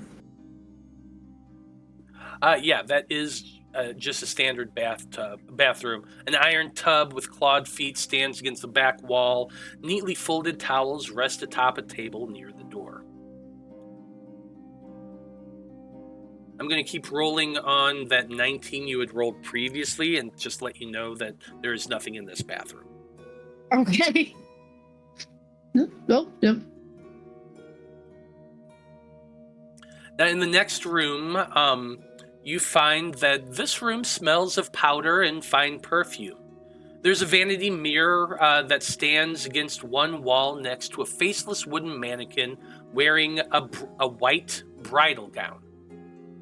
Mounted on another wall is a full-length mirror with a gilded frame. A door in one corner leads to a garderobe.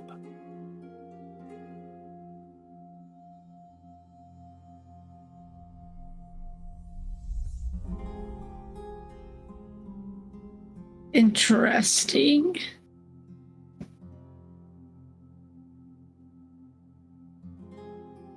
This room kind of looks like a lady's powder room. Okay. They've been...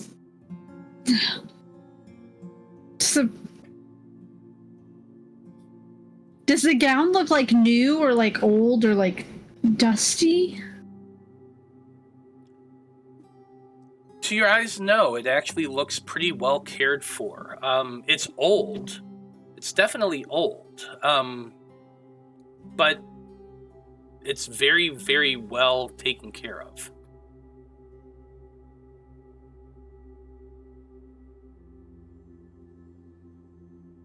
Interesting.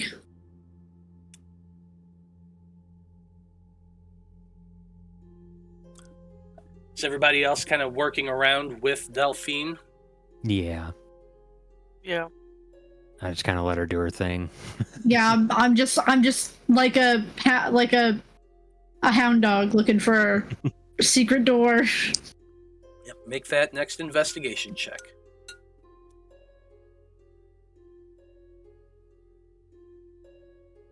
Why does investigation and intimidation look so easy or look so similar? A natural one. Can I give you the help action or something? You could. You absolutely could. I'll just give you the help action. I mean, y'all just letting her do her thing. I figured you'd just 27. letting What are her you do her looking at? thing. Just staring at the wall like, what are you, there's nothing here.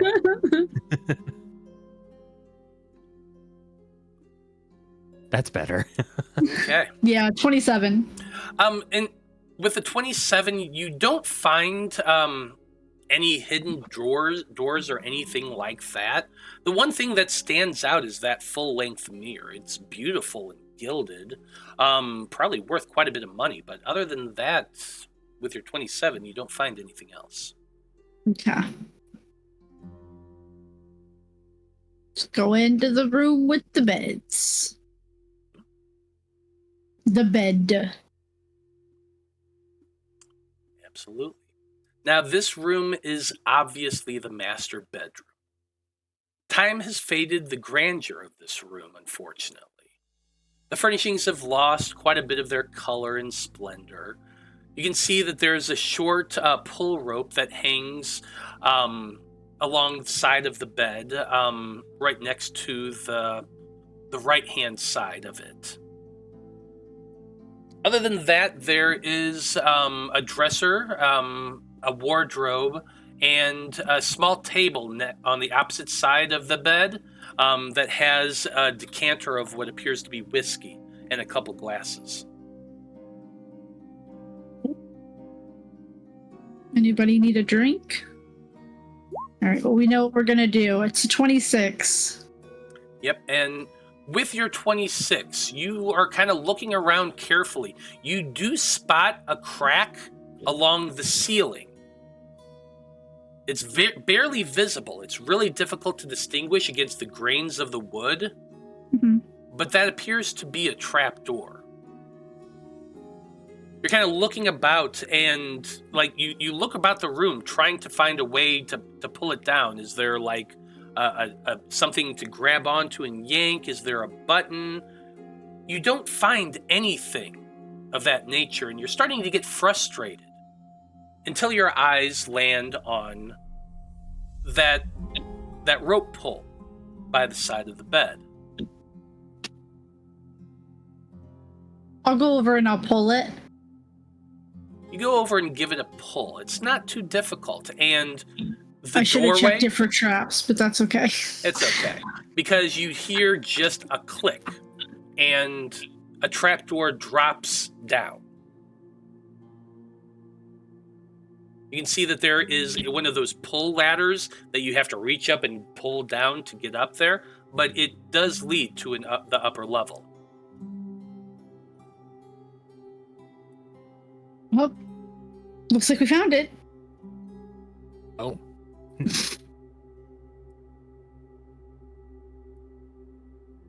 Now, I imagine you all climb up one by one until eventually you find yourself in a very small room up on the top level. There is a window that you can see out of if you pull back the curtain, because it is heavily curtained, to see the back property of the burgomaster. There, like I said, there is a single door over here leading to the south. Other than that, all about this room is this is a dusty 20-foot square room that has high-pitched ceilings and that reach its peak about 20 feet above. Wooden rafters are shrouded in cobwebs. Except for an old table with a lantern on it, this room is completely empty. Right. Now you open up the door to the next room to find an attic full of old, forgotten things draped in white sheets. This room is completely full of junk.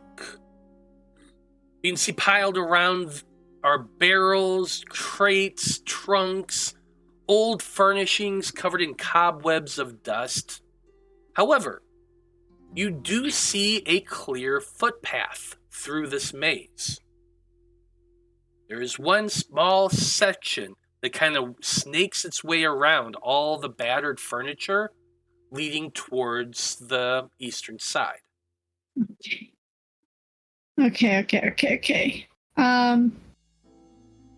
Now this is where I think things are going to get scary. I would say follow the footpath, because if we're dealing with a magic user, there's probably going to be a trap somewhere. I just don't know where. Unless that's what he wants us to think. Remember what Irina said about thinking too much? Well, I mean, I know I would at least set up an alarm, but I don't know what kind of magic he was using. Just that it was magic. I'll follow the footpath. I'd like to keep an eye out for traps, though. I can't disarm them, but hopefully I can spot one. Well, let's make some perception checks. Anyone who wants to keep an eye out looking for traps. Perception. That's great. And perception.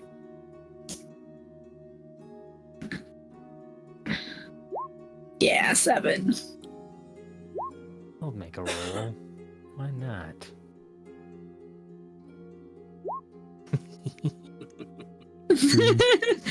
Urzak and I are just like, there's so much stuff. Oh, hey, look at that. Yeah, there Ooh, is a couch. so much stuff as you're making your Nice. way through this area. Nothing really steps out as too out of the ordinary until you all start getting closer to the back door on the eastern side of the area. Corwan, you would be the first person to notice this with your 17. Is that someone has carved a large skull into the top of the door, and at the, what's the word I'm looking for? The threshold of the door. You can see a skull carved into the wood. Hanging from the doorknob of the door is a wooden sign, written in Barovian Common, the words, "All is not well." And that's where we're going to pause to go on break. Of course that's where we're gonna pause. So we'll be back in about 10 minutes, folks, and when we do, we're going to find out what our heroes discover up in the attic of the Burgomaster's mansion. Stay tuned.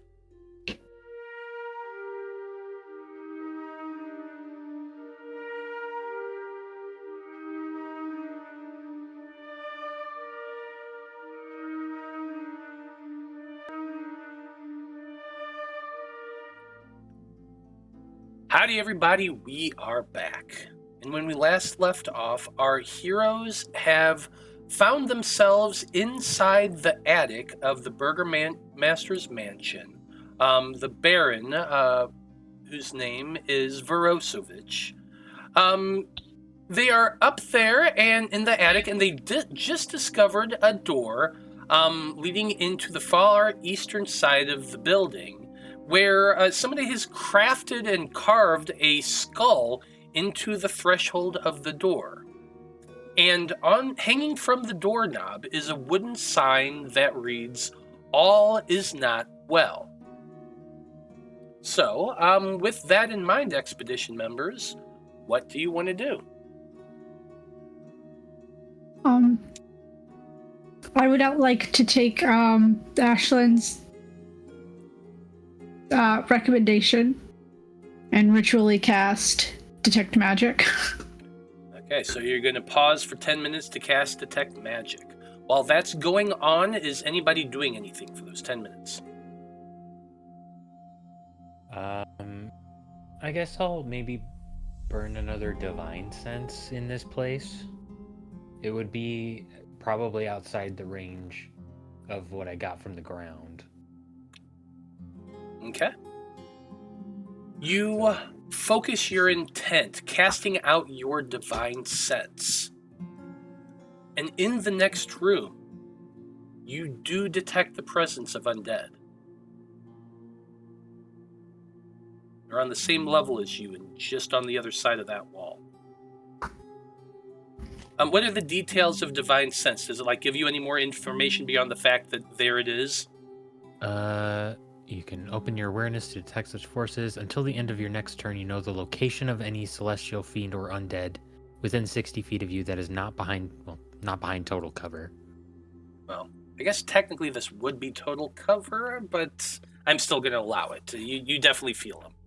You know the type of any being, but not its identity. And it says in parentheses, the vampire Count Strahd von Sauvage, for instance. Yeah. So you do know what they are? Does that sound... Yeah. Okay. But not who they are. Yeah. Well, you can definitely tell that there is undead. There's several signatures in there. Not very large.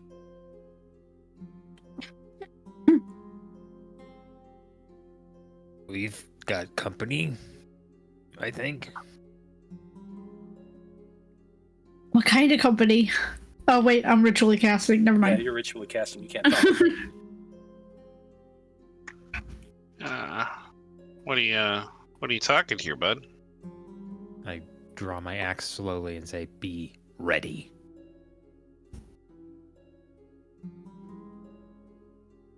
It's a lot of helpful information, buddy. But Listen, I get the undead word. stuff. Oh, I mean, there's undead stuff all over Barovia. I'm trying to be mysterious here, man. Come on. Is that what we're gonna call it? Still just a little upset. I took your thunder. It's all right. Being shown up by an older gentleman, I get it.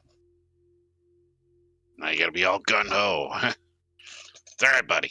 I'll let you get the next one. Don't worry. Yeah, you can just hide in the corner and take pot shots. It's fine. Hey, you know what? Those pot shots took down the big game.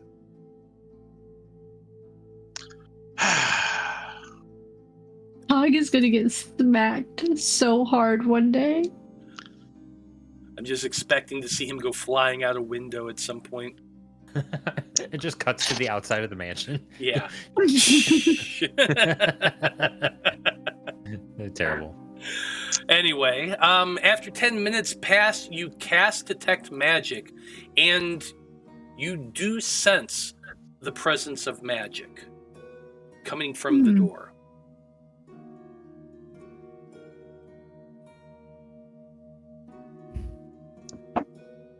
Now I have to Door itself. What about that thing on the top of the door? This weird skull that's been drawn. Oh, you got something else, or? Yeah, I just wanted the last information. It is that it is abjuration magic. Okay. I mean, does that thing look important? Point at the skull. I can take a closer look.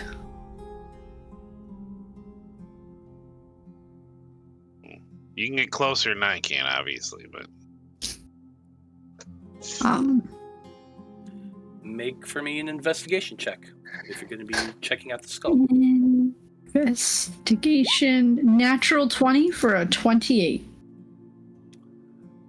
You notice, as you're examining that skull, a small, nearly invisible glyph etched into the skull's forehead.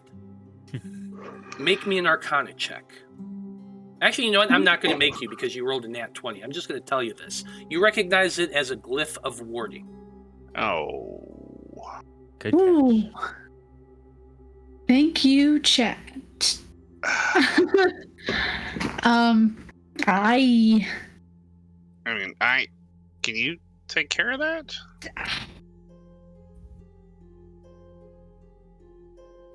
You know what? Don't worry. It's gonna like just crack. I got you. And I do have Dispel Magic. good because I have counterspell, but I do not believe I have dispel magic. So he will kind of focus on it and will it to go away. Okay.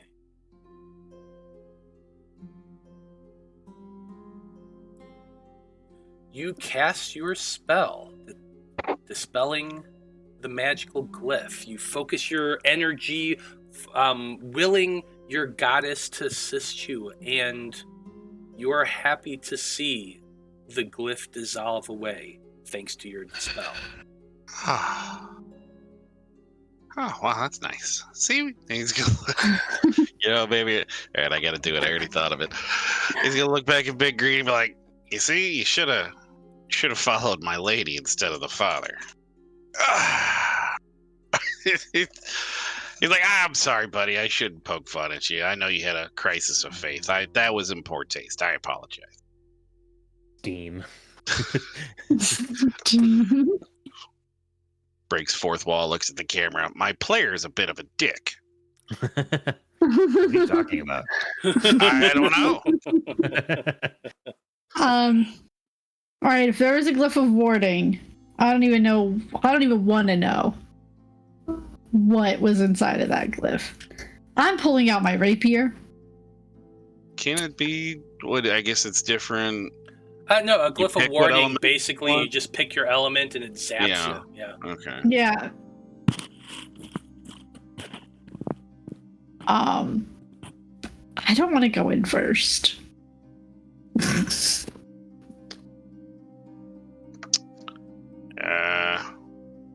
Big Green, you want to redeem yourself? Oh, now you think I'm useful. Interesting. God damn it. Can't help it. Hey, don't worry. I got a plan. I can take care of you. So there's undead. I can help deal with that. It's kind of our thing, clerics. I got your back. Dude, Who's I should opening the fucking door? scramble up your back like Yoda, man.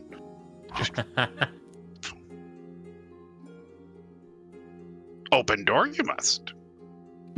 Except I'm the green one and you're not. I know. It's great.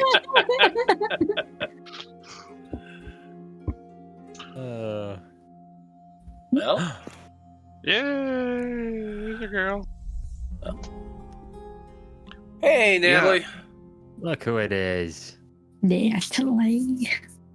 Hi, everybody. Hello. I'm actually leaving work, so I'm not home yet. I'm trying. You're almost in time because there's a potential child we're about to torture, so it's perfect. Oh my god, is it really? I don't know. How old? I guess, did we ever find out how old the kid Wasn't was? he like an adult? Like he was marrying. I think he's, like at least a late teens. Potentially. He's at I least don't know. old enough to get married. It's bullshit. I mean, Or in be some betrothed. cultures, that's Well- very young. Right. That's even before they're born. Yeah, but we're meeting we think the Baron's kid is in this room, so Okay. if we So what happened? What's we the can roll. breakdown? Well, I guess we came back to town after taking out Bee Farm. Okay. Lady Wachter's.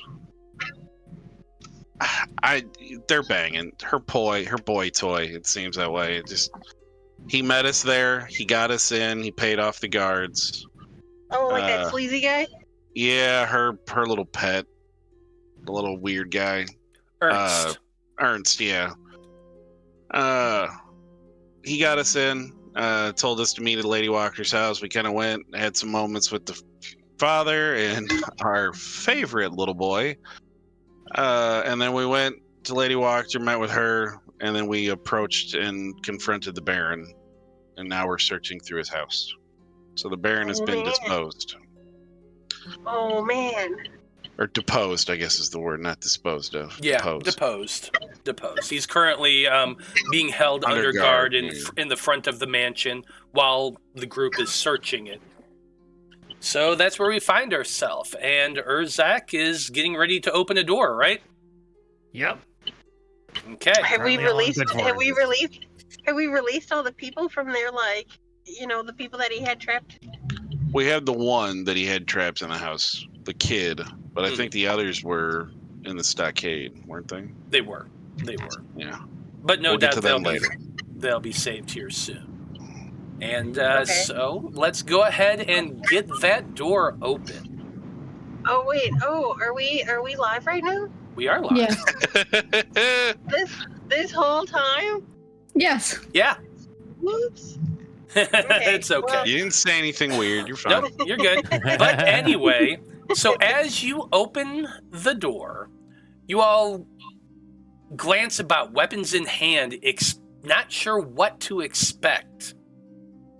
But what you see in this room is that somebody has taken old, mismatched furniture and created a study in this dusty, candlelit chamber. Tables are strewn with pieces of parchment on which you can see strange diagrams have been drawn. And there's a freestanding bookshelf that holds a collection of bones. A dusty rug covers the floor in front of a pine box on which lounges a skeletal cat. The source of the undead that you're sensing, Urzak. There are several more skeletal cats all skulking about, and as you all kind of stand there in the doorway and file in, all of the cats at once start making this low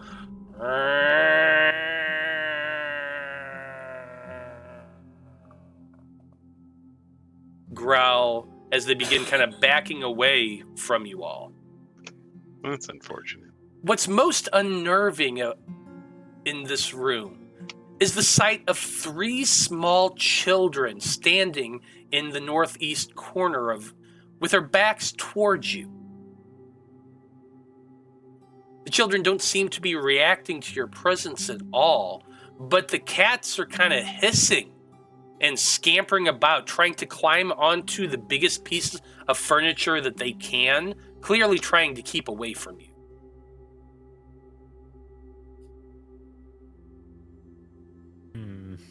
Don't like that. Don't like any of that.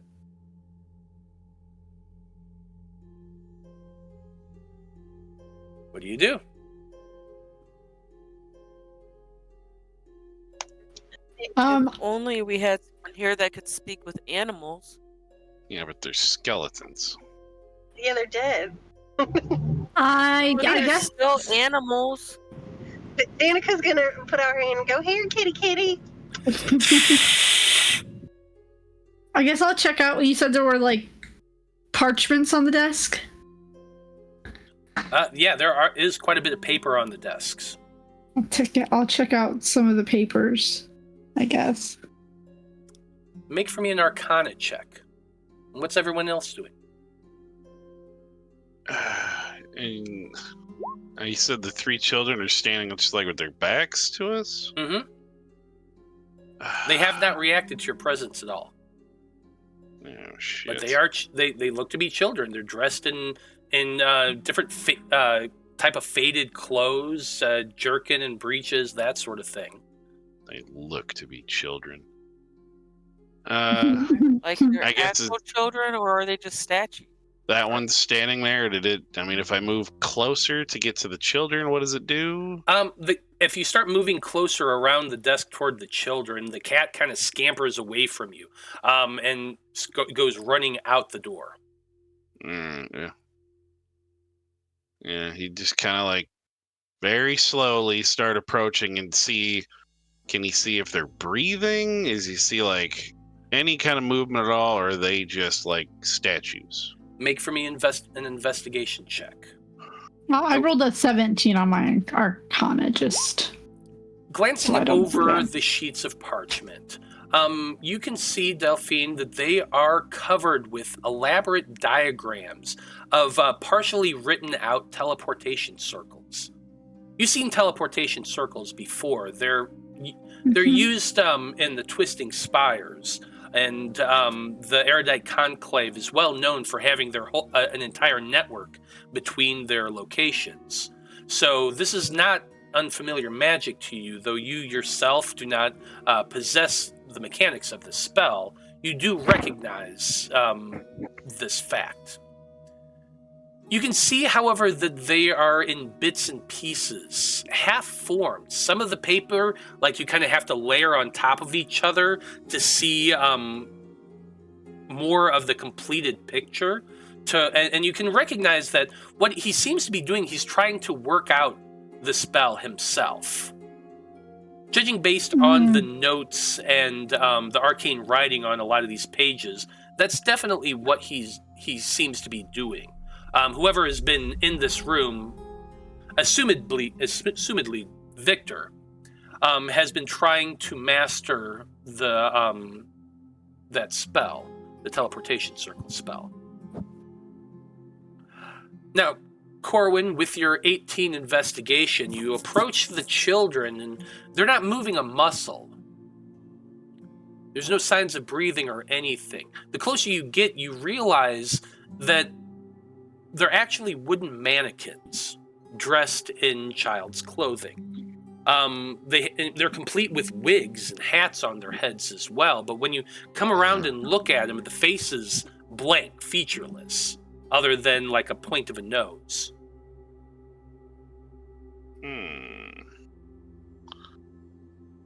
All right, I can only hope that these are,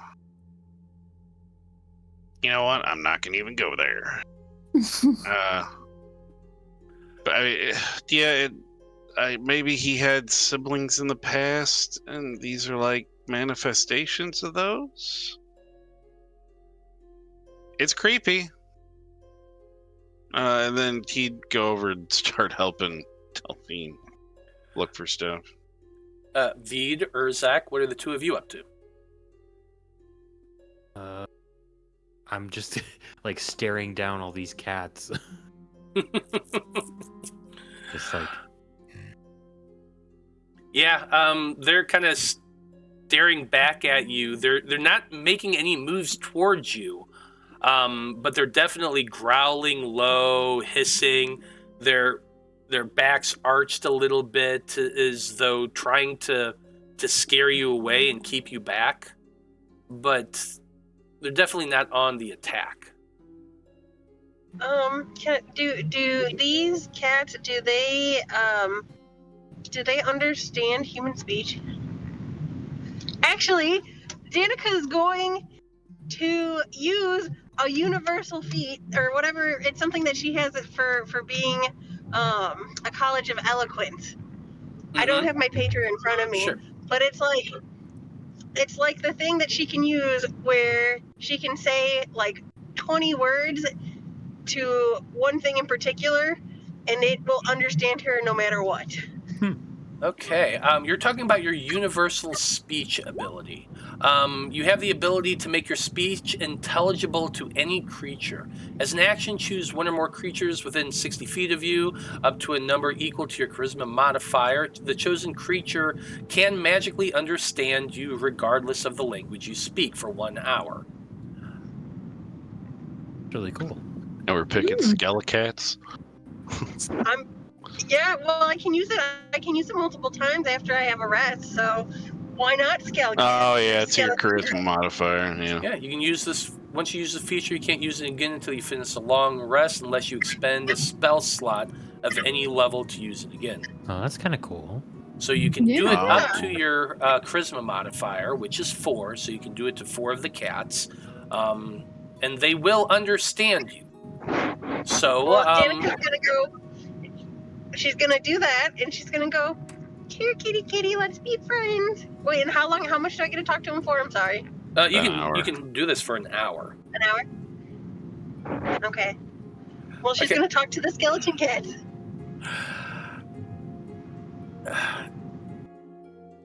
Can So- they speak? I mean, not really. They're undead cats. They do understand her as she's calling out to them. You all watch as like Danika kneels down and holds her hand out and does that pss, pss, pss, pss, here, kitty kind of thing. The cats are watching her warily. They definitely appear like they heard her speech and they can tell that you're talking to them directly. They're all like those empty skull eyes are all staring directly at you. Okay, Danica's gonna keep going. She's gonna go, oh, you cute little kitties, you. Can you help us out a bit? Is there anything around the room or any, any secret things that you might know about or things that you can guide us to? Make for me a persuasion check at disadvantage. Somebody persuade for me. I guess I'm going to do that myself. The answer is 18 no matter what. 18 or higher. Yeah. Yeah. Or the answer, yeah, it would be 18 because you said disadvantage. It is. Oh, right. You do an 18. The cats are watching you warily. They don't seem to be moving towards you. They all are just watching.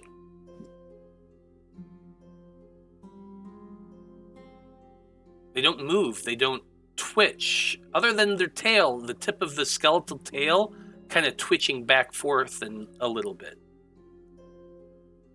Oh. Well, I was hoping we could be buddies and help each other out. Is there anything that you need from us?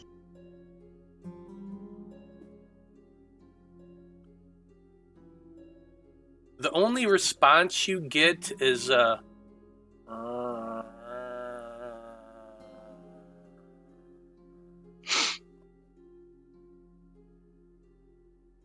Well, I tried. make an insight check, which I'll actually do for you. Okay.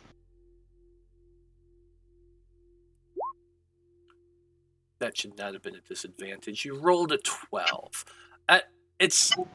You're not quite sure why they're not reacting. You're fairly confident that they're at least understanding your speech. You have the magical ability to make them understand, and they are reacting to that insofar as they're looking directly at you. When you say these things, you can see the heads move. But they don't seem to want to react beyond that. And while it's a little bit frustrating, you're not quite sure why. Danica's going to approach one slowly. It does nothing Does to it move? react. No, it does not. Danica's going to get extra close. And she's going to talk to it, and she goes, okay, little kitty, I'm going to pick you up. The cat immediately bolts, running between your legs and out the door. The rest of the cats start following you. Like, it's just this whole procession, some of them jumping up on your back and leaping off to get through the door. They all go running away. Well, there goes my cats. I guess kids don't like me or cats. Well, you scared the hell out of kids. Yeah. Well, they probably deserve it. Taking a glance out the window, is this where from the front yard I saw the magic coming from? You glance out the windows, and yeah, it definitely is. You can see down below the big kind of group of the soldiers and the Baroness now, Lady Wachter. It seems like she's pulled pretty much all of the servants and maids and everybody out from the house as well, and the guards are kind of questioning them a little bit. the former Baron and his wife are kind of standing to one side under the care of the guards and are pretty much being ignored. But yes, this is definitely the window that you saw the magic.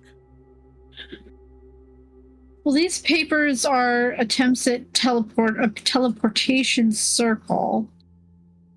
But are there markings like on the ground? Make for me an investigation check. Investigation 15.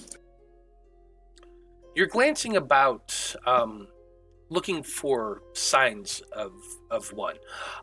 You don't see anything on the ground at first, but then two things catch your eye.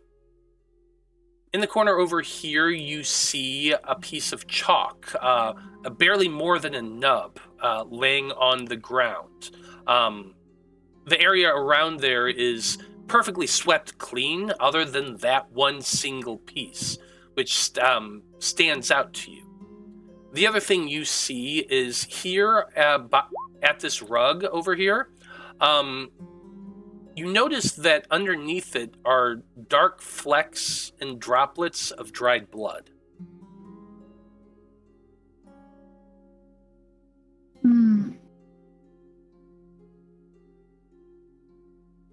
Well, it seems like they attempted to do this teleportation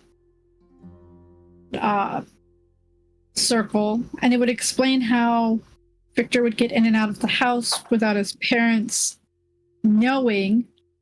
I'm going to go over to the corner and pick up the chalk. Okay. You go over and pick up the chalk.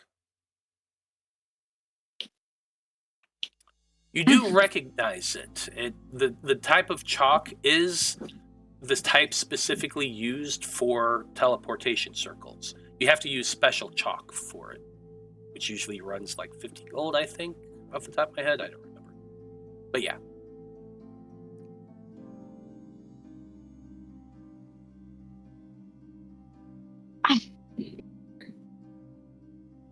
I mean, that could have been the flash of magic we saw, but there'd be remnants of a circle on the ground.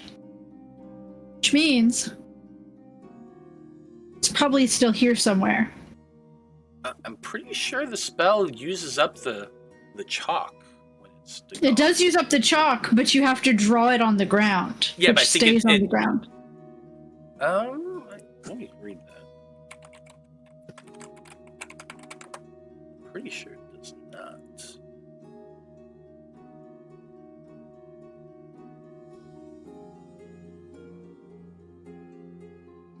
Yeah, there's permanent ones that you have to do by casting for a year. That becomes etched and permanent. But the when you're just doing it a one time off, that disappears the same time the spell goes away.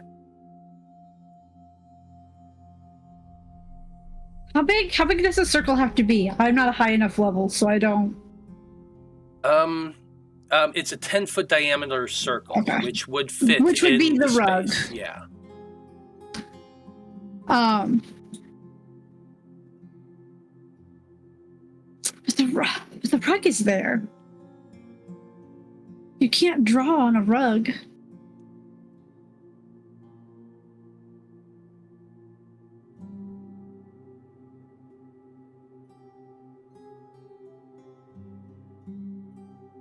Rug. If he disappeared, how would he put the rug back? I was gonna say maybe move the rug, maybe it's under it, but if he used the teleportation circle, the rug would be like scooted to the side. If that's the magic he was using when he left.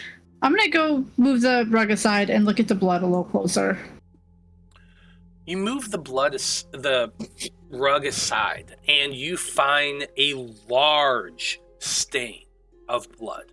The rug has been covering pretty much all of it, but it looks like more than one person must have been massacred or butchered here to leave this amount of blood. There are dark scrapes along the floor as well, like almost as though hot claws raked over that area. You don't see signs of a teleportation circle or anything like that. What looks like this rug is covering up is signs of a murder.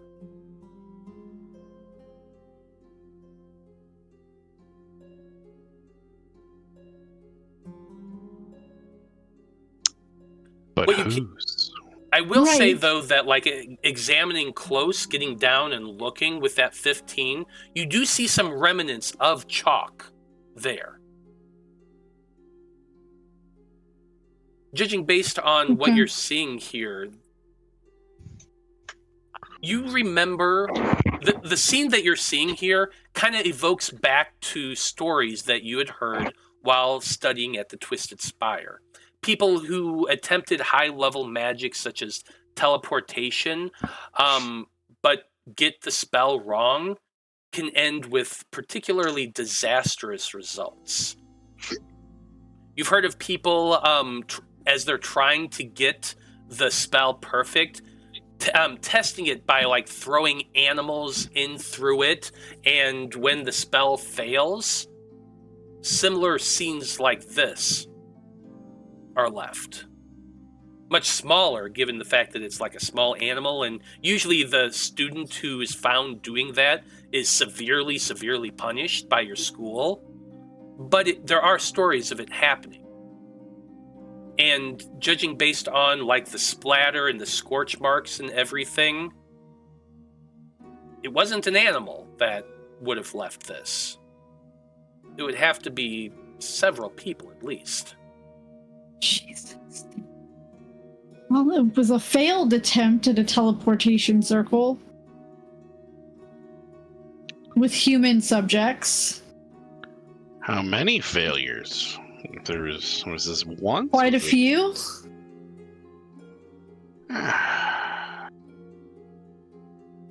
Well, we were expecting to deal with this. But we just saw lights, so shouldn't he maybe still be here? I mean, I have the ability to go invisible. He could have went invisible, and And he's listening to us right now. he could be listening to us right now. He could have ran. Well, I will point out that the detect magic lasts for 10 minutes. You've been standing here for some Oh. time. You would have noticed the fact that once you came into this room, there were no other signs of magic. Other than, the dead cats. I mean, I'm not picking up any magic since we walked in here. Alright, so he's not hiding, and there wasn't anything else out there? Like he wasn't hiding it somewhere out in the rest of the attic? I didn't get any other... Because it's like, what, 30 feet? Mm. I mean, I can try and quickly take another look and see if there's any other magic out there. I mean, I suppose. Because it's 30 feet. I was about here when I cast it. Isn't it 30 feet? Yeah, I think Am I so. lying? That sounds right to me. Regardless, as you move about the attic, you do not detect any other signs of magic. You do So spot how the do you- cats. The cats are hiding amongst all of the junk, and you do detect their magic, and you Mhm. kind of look and you see that it's the cats hiding, hissing at you. But other than that, there is no magic. So I'm getting nothing. I'm gonna keep Well- trying to pet the cats. Maybe he was successful. Maybe he got out. But the thing is that the only place in this room is where that rug is. That's big enough to make that circle. And the rug is still down. I honestly think he's invisible running around the house. I think he got away. That's what I would Yeah. do. Because you didn't start detecting until we got up here. Right. And none of us saw him. This come back to them still looking around all confused when she mentioned Victor must be in the house.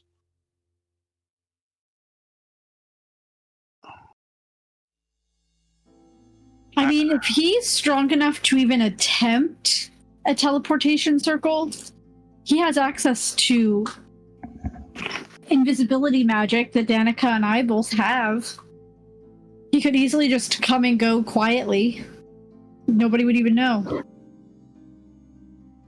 Yeah. I mean, it's just even more odd that the door up here is in his parents' room. But You think maybe they know about him? they might. But they still seem so confused. I mean, we can go Well, question them, find out why they look confused. We could deal with that in a minute. I mean, we gotta close off this room. Take, I guess, whatever materials here that you need. Yeah, I'm gonna take the papers that had the teleportation circles on them. Okay. And the chalk. And any other kind of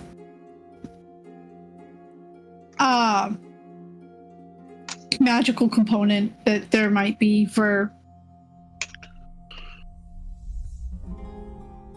Okay. Yeah, absolutely. You can scrounge up a handful of components and things like that here in this room. Nothing really great of note, but why don't you make for me an investigation check? If you roll high enough, I'll let you find something cool. 25.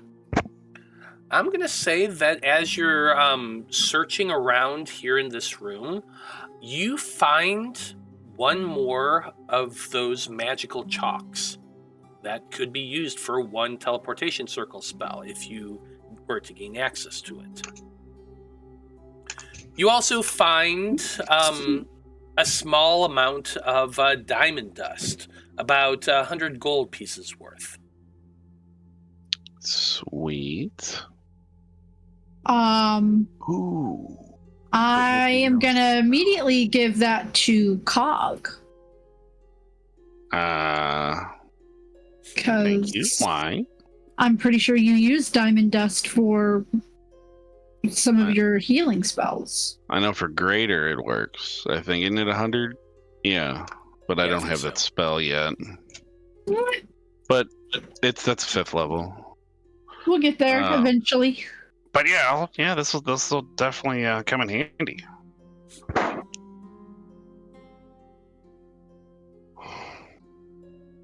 I don't think I can use diamond dust for anything, like ever. I know the big one would be greater.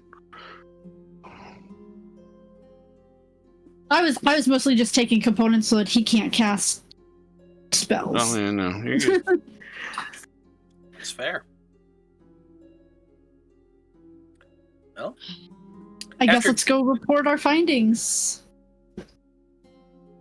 Yeah. After gathering up all of the papers and the documents there and the spell components, you make your way back down to the first level. Did we? Yep. Oh, sorry. I'm gonna cast alarm on this door. Okay. Did we go through the whole house? Yes. Oh, okay. There's no like attic or anything? We're in the attic. Oh, we are in the attic? Okay. Okay. Okay. After casting alarm on the door, you all make your way down to the trapdoor that leads to the upper floor of the mansion. You find Irina kind of looking around the hall, peeking her head into the door of the master bedroom when you all start coming down, and she says, "I have been looking for you." It sounds as though the Baron has been brought back inside. I can hear a little bit of commotion downstairs. Perhaps we should head on back down. Yeah. I'd like to ask him a couple of questions, so yeah, let's go down there.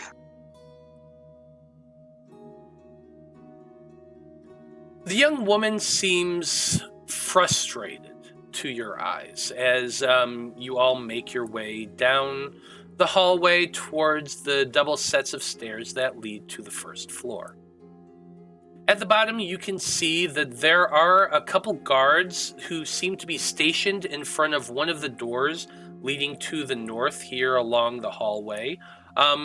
They both nod to you as you approach, and one of them call out to you, "The Lady Wachter is looking for you all. She is waiting out front of the manor." Okay. What are you guys doing? The Baron and his wife have been secluded in their study while we complete our business here. They will have guards assigned to them to ensure they do not attempt to escape, but the Lady Wachter has declared that their house will remain theirs so long as they do not cause trouble. We have been assigned here to watch and make sure that no trouble happens. We may have found your trouble. They both peek up at this and look at you curiously. What did you find? Uh-oh. I think this is a conversation directly for the lady to be involved in. That way we don't have to repeat ourselves. Well then, please, by all means, give us your report. You hear from behind you. You can see that the lady is stepping through the doorway. She's been watching and waiting for you all. And her friend Ernst is there behind her as well.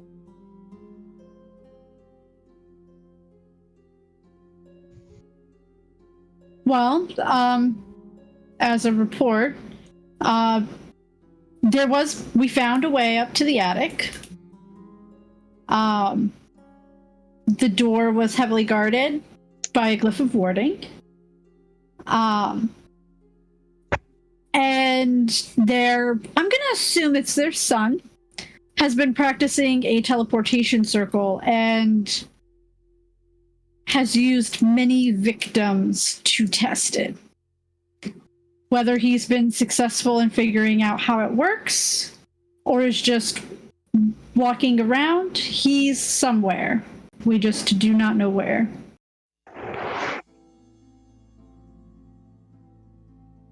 What you found troubles me to no end. I've always suspected that whatever he did to my daughter involved magic. And if you found proof that he is a practitioner, I fear that my suspicions have been confirmed.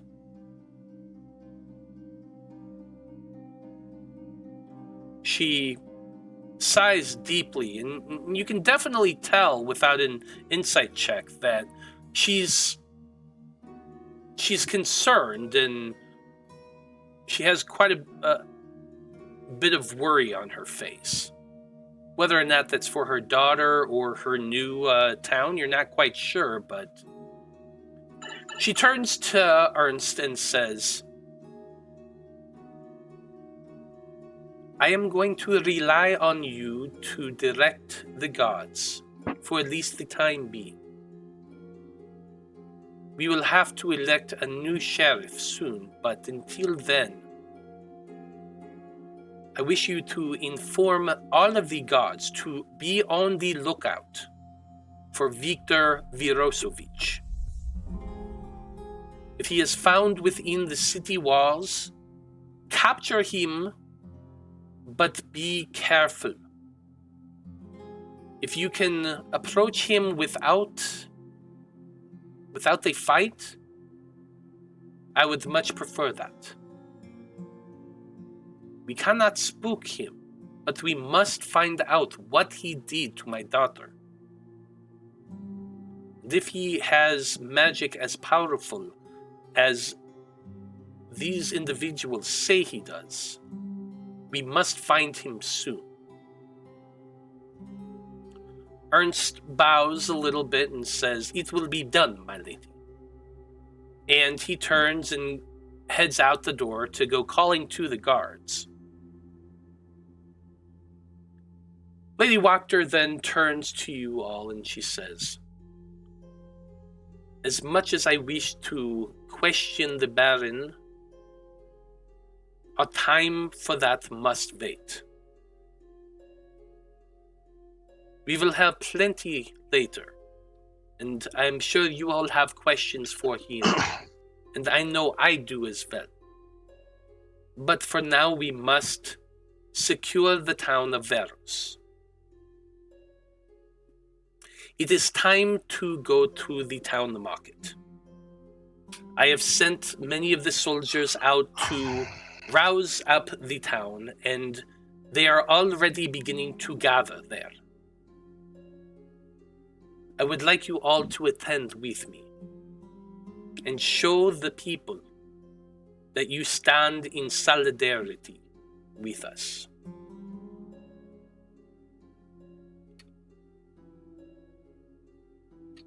Believe me, we will have much time in the days to come to look for Victor.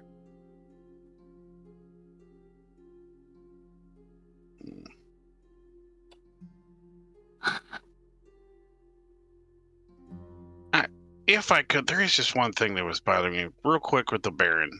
If I could ask him something real quick, and then we can be on our way.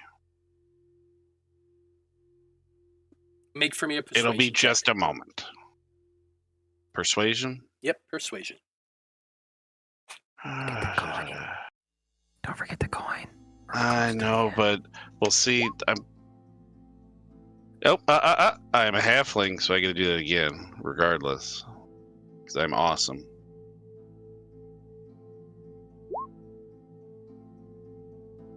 An 18? She seems to be hesitating a little bit. It's only just a couple of minutes, and then we can go. Very well. Please make it quick, though. We only have 14 minutes left in this stream, and I would like to do my speech before the end. Well, that will be quick, I promise. bleeding. He would like knock before he goes in. Mm-hmm. And then I guess are those the two guards dogs? do let you pass, and you do see that the former Baron and his wife are seated on some very opulent-looking chairs, and sitting to either side of them are two very large mastiffs. all right, sir. All of this is happening very quickly. I understand. I'm not here to judge you as a leader of this town or your actions in the past. Earlier, when Lady Wachter said search the house for Victor, I saw a look on your face that was rather confused, as if you had no idea what she was talking about. Victor's not here, is he? Make a persuasion check. We'll try this one and we'll see if I can...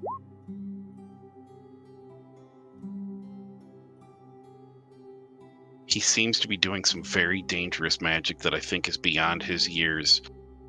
There's evidence that many people have been hurt up in that room. Now, if that's Victor or not, my group and we are the only ones that can keep him from being brutalized by that woman out there. Where is he? The Baron looks to his wife, and his wife speaks up and says, "We do not know where Victor is. We have not seen him for several days." That was my worry. The Baron speaks up at this and says, "Victor has always been one who goes his own path. He likes to head out into town and He is gone for sometimes many days before we see him again, but he always comes back. Did he do anything to Lady Wachter's daughter? The man kind of puffs up and his face grows very red and he says, "What do you mean? Do something to her? Not. My son I did hope- not do anything to that foolish girl." I'm hoping not in any kind of way like that, but I've seen the child. Something has fractured her mind.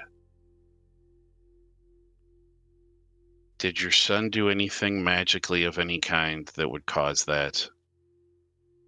Or did we just help a woman who's tortured her own daughter? The Baroness, she kind of goes pale and she says, "My Victor would never do anything to hurt a lady. That girl was... She always acted so strangely when she was here. She and Victor would always play together and spend time together, but Victor would tell us she was always just so strange. We sent her back because she was so just bizarre, thinking she was a cat. Mind acting and hissing and carrying on." So this all happened before then. Okay. The Baron, she was not acting like a cat when she first arrived. How long ago was that? It was over a year ago that she was leaving here, and for a brief time. Because My they were son would betrothed, never... right? I do not know what these accusations are that you are throwing around, but my Victor would never harm anybody.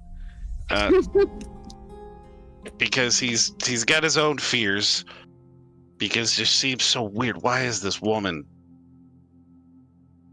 He wants to do an insight check to see if they're telling the truth, that she showed up, was fine, but then over time things were weird with her every time she showed up. So I'm going to use the nat 20 for an insight check to ask, to interpret, are they telling the truth about what happened between her and their son?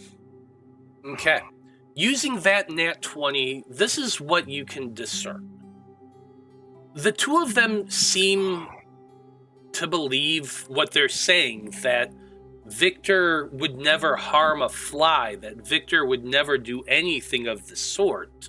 But you're reading that more as the kind of Wishful thinking that entitled, privileged people tend to do for their asshole children. If this kid has clearly been practicing magic, but the man and his wife seem to be completely oblivious to this fact, or refusing to accept it as reality. Can I ask a question? Yeah. Just because I'm not sure what we did and what we didn't, did we go to Victor's room at all? Yeah. Yes. Well, Yeah. Was there any journals or diaries or things Nope. that no? That's where all the skelecats were. His bedroom itself was very, very plain and ordinary, and looked as though he'd never really lived there. The study was definitely more his space, the study in the attic, but other than the papers just detailing his experiments, you didn't find any journal, or you didn't find a spell book, which would be something that would stand out to you all. The fact that a spell book is not there. Yeah. Took it with him. Well, yeah. I mean, I'm a wizard. If he does magic like I do, I keep my book with me. That's why I Has the keep door been open this whole time, or Cog would have shut the door, but are the guards just listening to all this? Oh, you were not left alone Okay. whatsoever. One of the two guards came and is watching this whole thing. And that changes a few things in my head. Do you know where your son went when he went off on these things, or he just left and showed up again later? He is just a precocious boy. He would just leave and go off and do whatever it is he wished to do. I did not try. Precocious, but I mean, there's a lot of blood up there. So obviously he's been doing some horrible things. I get it. You're not helicopter parents. And I know that word probably doesn't mean much to you. I don't think that word would mean much to you, but that's What's a okay. helicopter. Anyway. You should have paid more attention to your boy. If I can keep him from being tortured because I have questions for him, I will. But you better hope that we find him and not them. And he just points at the guard. The Baron is clearly becoming more and more upset. His face is becoming more purple with each passing moment, and even defeated as he is, he's kind of bristling at this point. How dare you come in here and insult me and my family like this?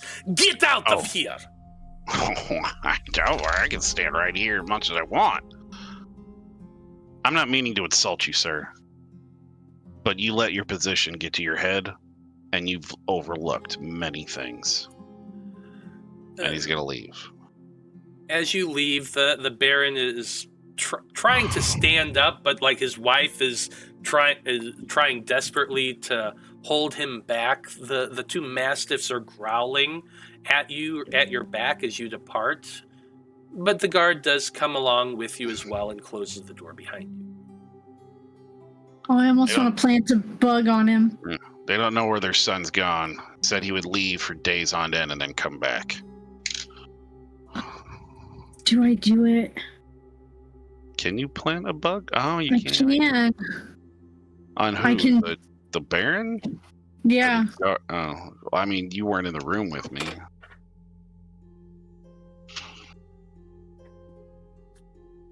Should have coordinated that beforehand, and I could have planted it for you. But why not? Well, Lady Wachter is watching you as you return, and she says, "Are you all prepared?" As much as I guess we can be.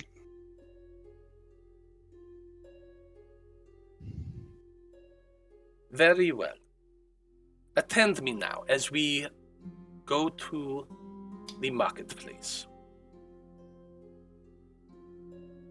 Several of the guards do remain, of course, to keep an eye on the Baron.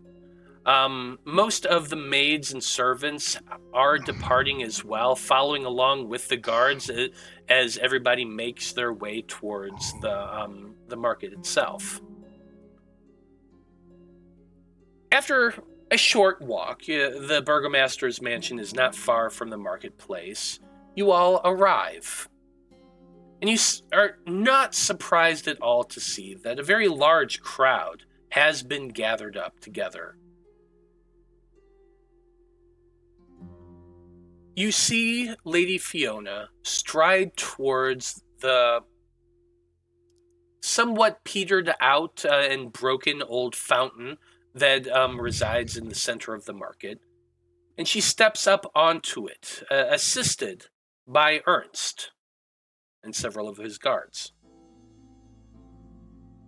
You all step towards as well and kind of stand there a little bit awkwardly to one side as the new Baron addresses the people. She calls out, "Good people of Veros, we have lived under a fool's rule for far too long. Baron Verosovitch tried to keep our Lord Strahd at bay with ridiculous festivals and oppressive, idiotic laws. When I say no more. You all have known for many years my stance on the Baron's lunacy. Well, this latest festival is truly a testament to just how far into madness our burgomaster has fallen. Thanks to the testimony given to me, I have learned that the Baron planned on sacrificing one of our own, poor Udo Lukovic, in a mad attempt to clear the clouds away from our village. It was only then that I realized I must take action. Thanks to the help of not only our courageous town guards, but also from a group of noble travelers who have chosen to stand up to the brute of a sheriff the Baron has used to terrorize our town for many, many years. I stand here today to publicly declare that I have seized control of Veros from the Verosovitch family. At this proclamation, the crowd cheers. And you can all see that there are genuine smiles on many of the people's faces for the very first time. Lady Wachter continues by saying, I pledge to you all that I will never subject you to the oppressive rules like Verosovitch did. Instead, as your new Baron, I declare that all of the Verosovitch's laws are now null and void. I encourage you all to smile and be happy, but no longer will you be punished for not showing it. More cheers come up from the crowd, much more this time. And there are a lot of people who are clapping at this proclamation. The Baroness continues by saying, tomorrow's festival is hereby officially cancelled. Instead, we will use the preparations for a special feast and festival tonight to celebrate the end of the Verosovitch's tyrannical rule. We will celebrate. And even more cheers erupt. The celebration will begin tonight at sundown. I am aware that the inn is currently running short on their stock of wine, but worry not. I will be opening the former Baron's personal wine stock so that everyone in Veros can take part in the revelry. These noble adventurers shall be our guests of honor tonight. Celebrate them all and celebrate your freedom from Verosovitch. Prepare yourselves this day and be ready for a festival to remember tonight. And at this, the crowd erupts with thunderous applause and cheers.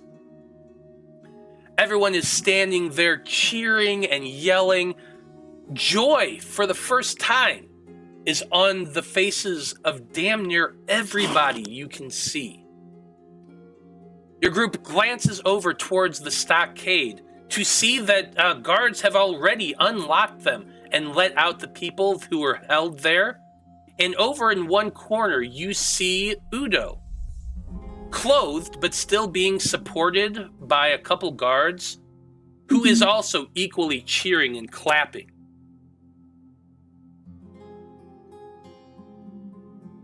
With this proclamation done,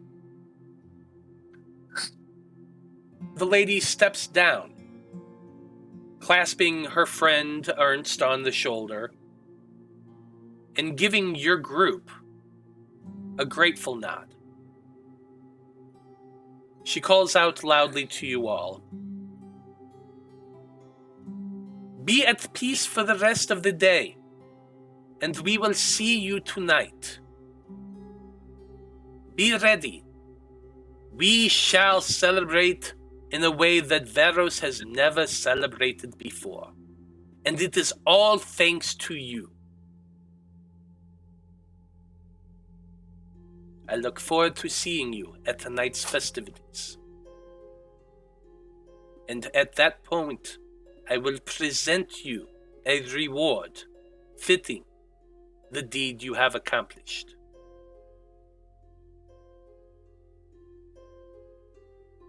She nods to you all, but there's a lot of people who are wanting to talk to her, and the crowd sort of envelops her and her party, separating the Baroness from you all.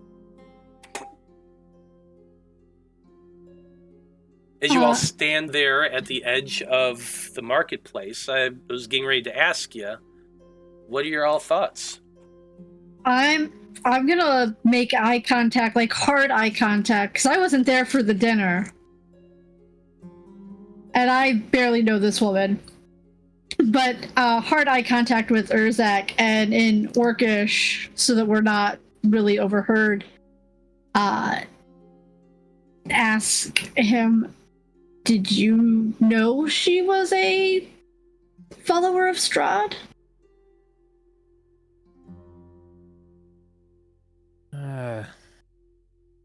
I'm trying to remember out of character. Did she ever say that outright to us? I don't think she did. I don't think so. No.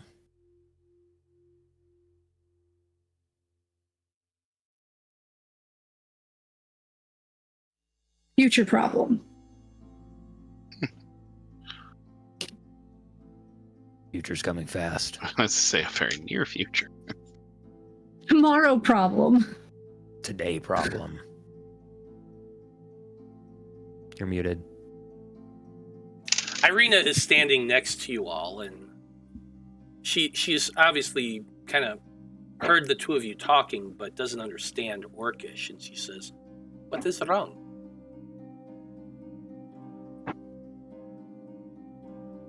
Seems there are never any good options.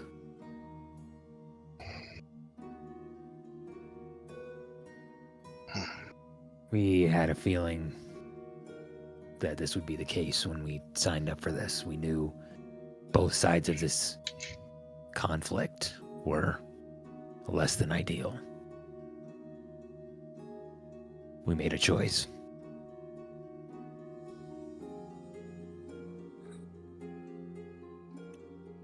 Irina says to you, if you are concerned about the lady's loyalties, I will remind you that my father was also a burgomaster and served Lord Strahd. There are none in this land who are not subject to him. It does not surprise me nearly as much as you all seem to be that she would express this fact.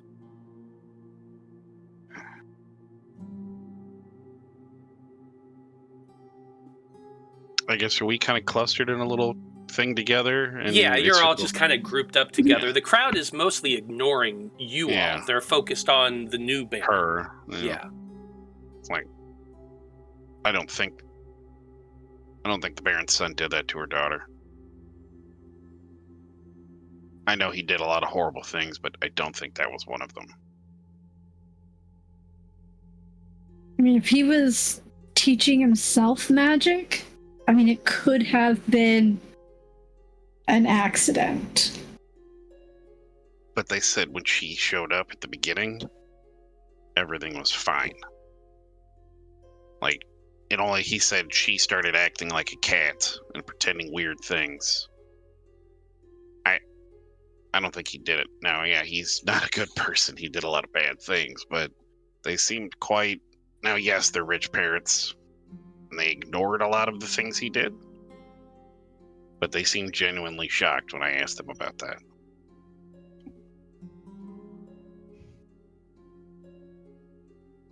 I don't know. The whole... I'm worried that she did it. She But might have. I don't know what she would have done.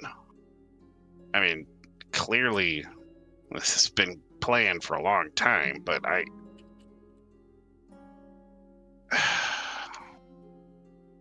don't know. We Well, gotta if there's be only one on way our to do it, toes. and we have to find Victor first. Yeah, we have to be on our toes.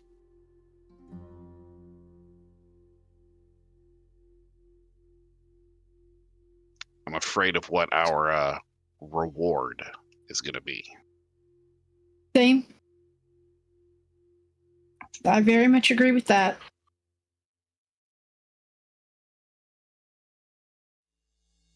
But hey, wine! We all need some. I don't know. I could go for that whiskey that was next to the bed.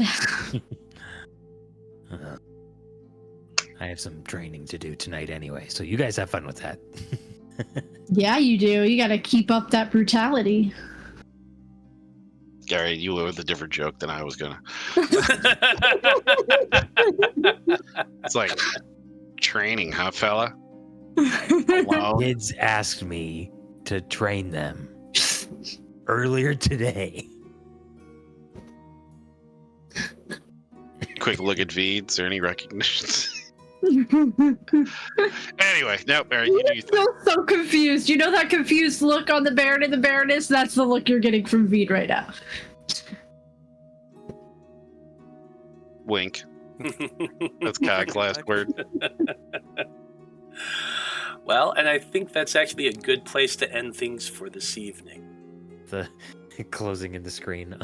Yeah, you know, the scene pans outward as you're all just standing there giving each other shit, while the rest of the town seems to be all geared up and ready to celebrate the rise to power of Lady Fiona. So we'll find out what happens with that here in 2 weeks on Curse of Strahd. Well done, everybody. You have survived yet another day in Barovia. We'll see what happens next time. Oh, goodness. Well, thank you to everyone who watched this evening. We very much appreciate you tuning in and hanging out with us. Come back in a couple weeks and find out what happens when our heroes attend the festival that Lady Wachter is throwing this evening. Should be a lot of fun. Now, as always, I like to go around the table and have everybody tell us who they are and where we can find them on the internet. And Joe, since you're the one who did the recap, why don't you go ahead and go first? Well, I am Joe, and I play Corwan Oliver Goodwood here on Curse of Strahd. I'm also on Monday nights on this very same week, the same every other week rotation as Zolos Vonneguth in the Ether Shanties. We got to the Rock of Brawl, and now we're looking to offload some cargo. We've all kind of figured out that we are smugglers, and we didn't realize that at first. So now we're kind of pirates, which is cool. That's what I wanted the whole time. But I'm Blood from a Stone on Twitter.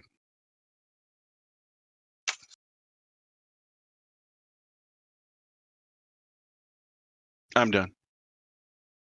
Sorry, I was muted. Natalie, you're next.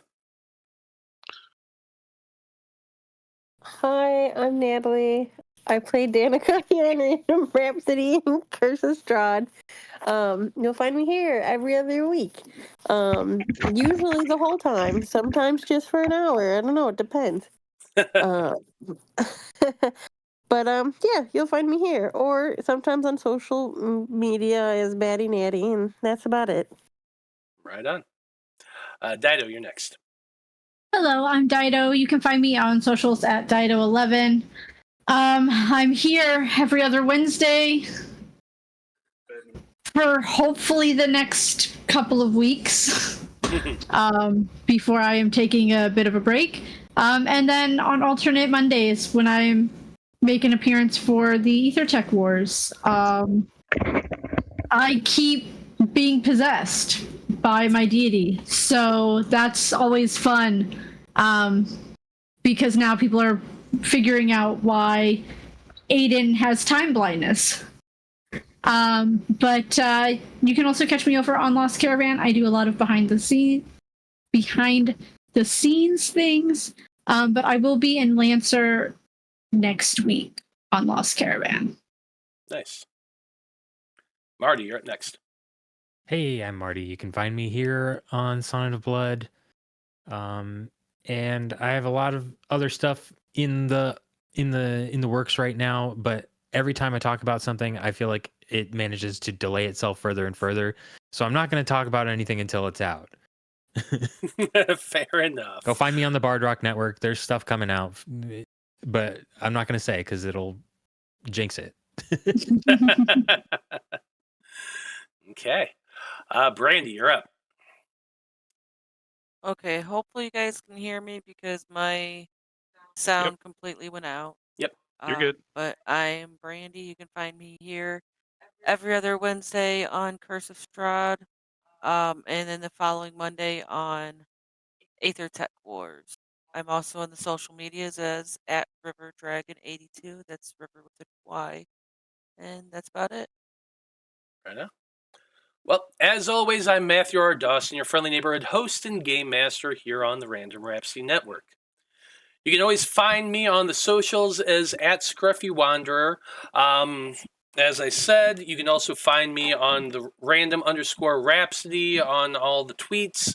I don't have a whole lot going on this month. Next month is July. And so you can find me over on All on the Table RPG on, it looks like it's going to be the 13th, Saturday the 13th at 3:30 Central. I'm playing my favorite Catfolk Rogue, Tybal Toldrum. He's a lot of fun to play, so definitely come check that out as well. And so, on behalf of everyone here in Curse of Strahd and everyone in the Random Rhapsody crew, I just want to say, thank you, folks. It's been a delight. So long, good luck, and until next time, may you live until you die. Good night, everybody.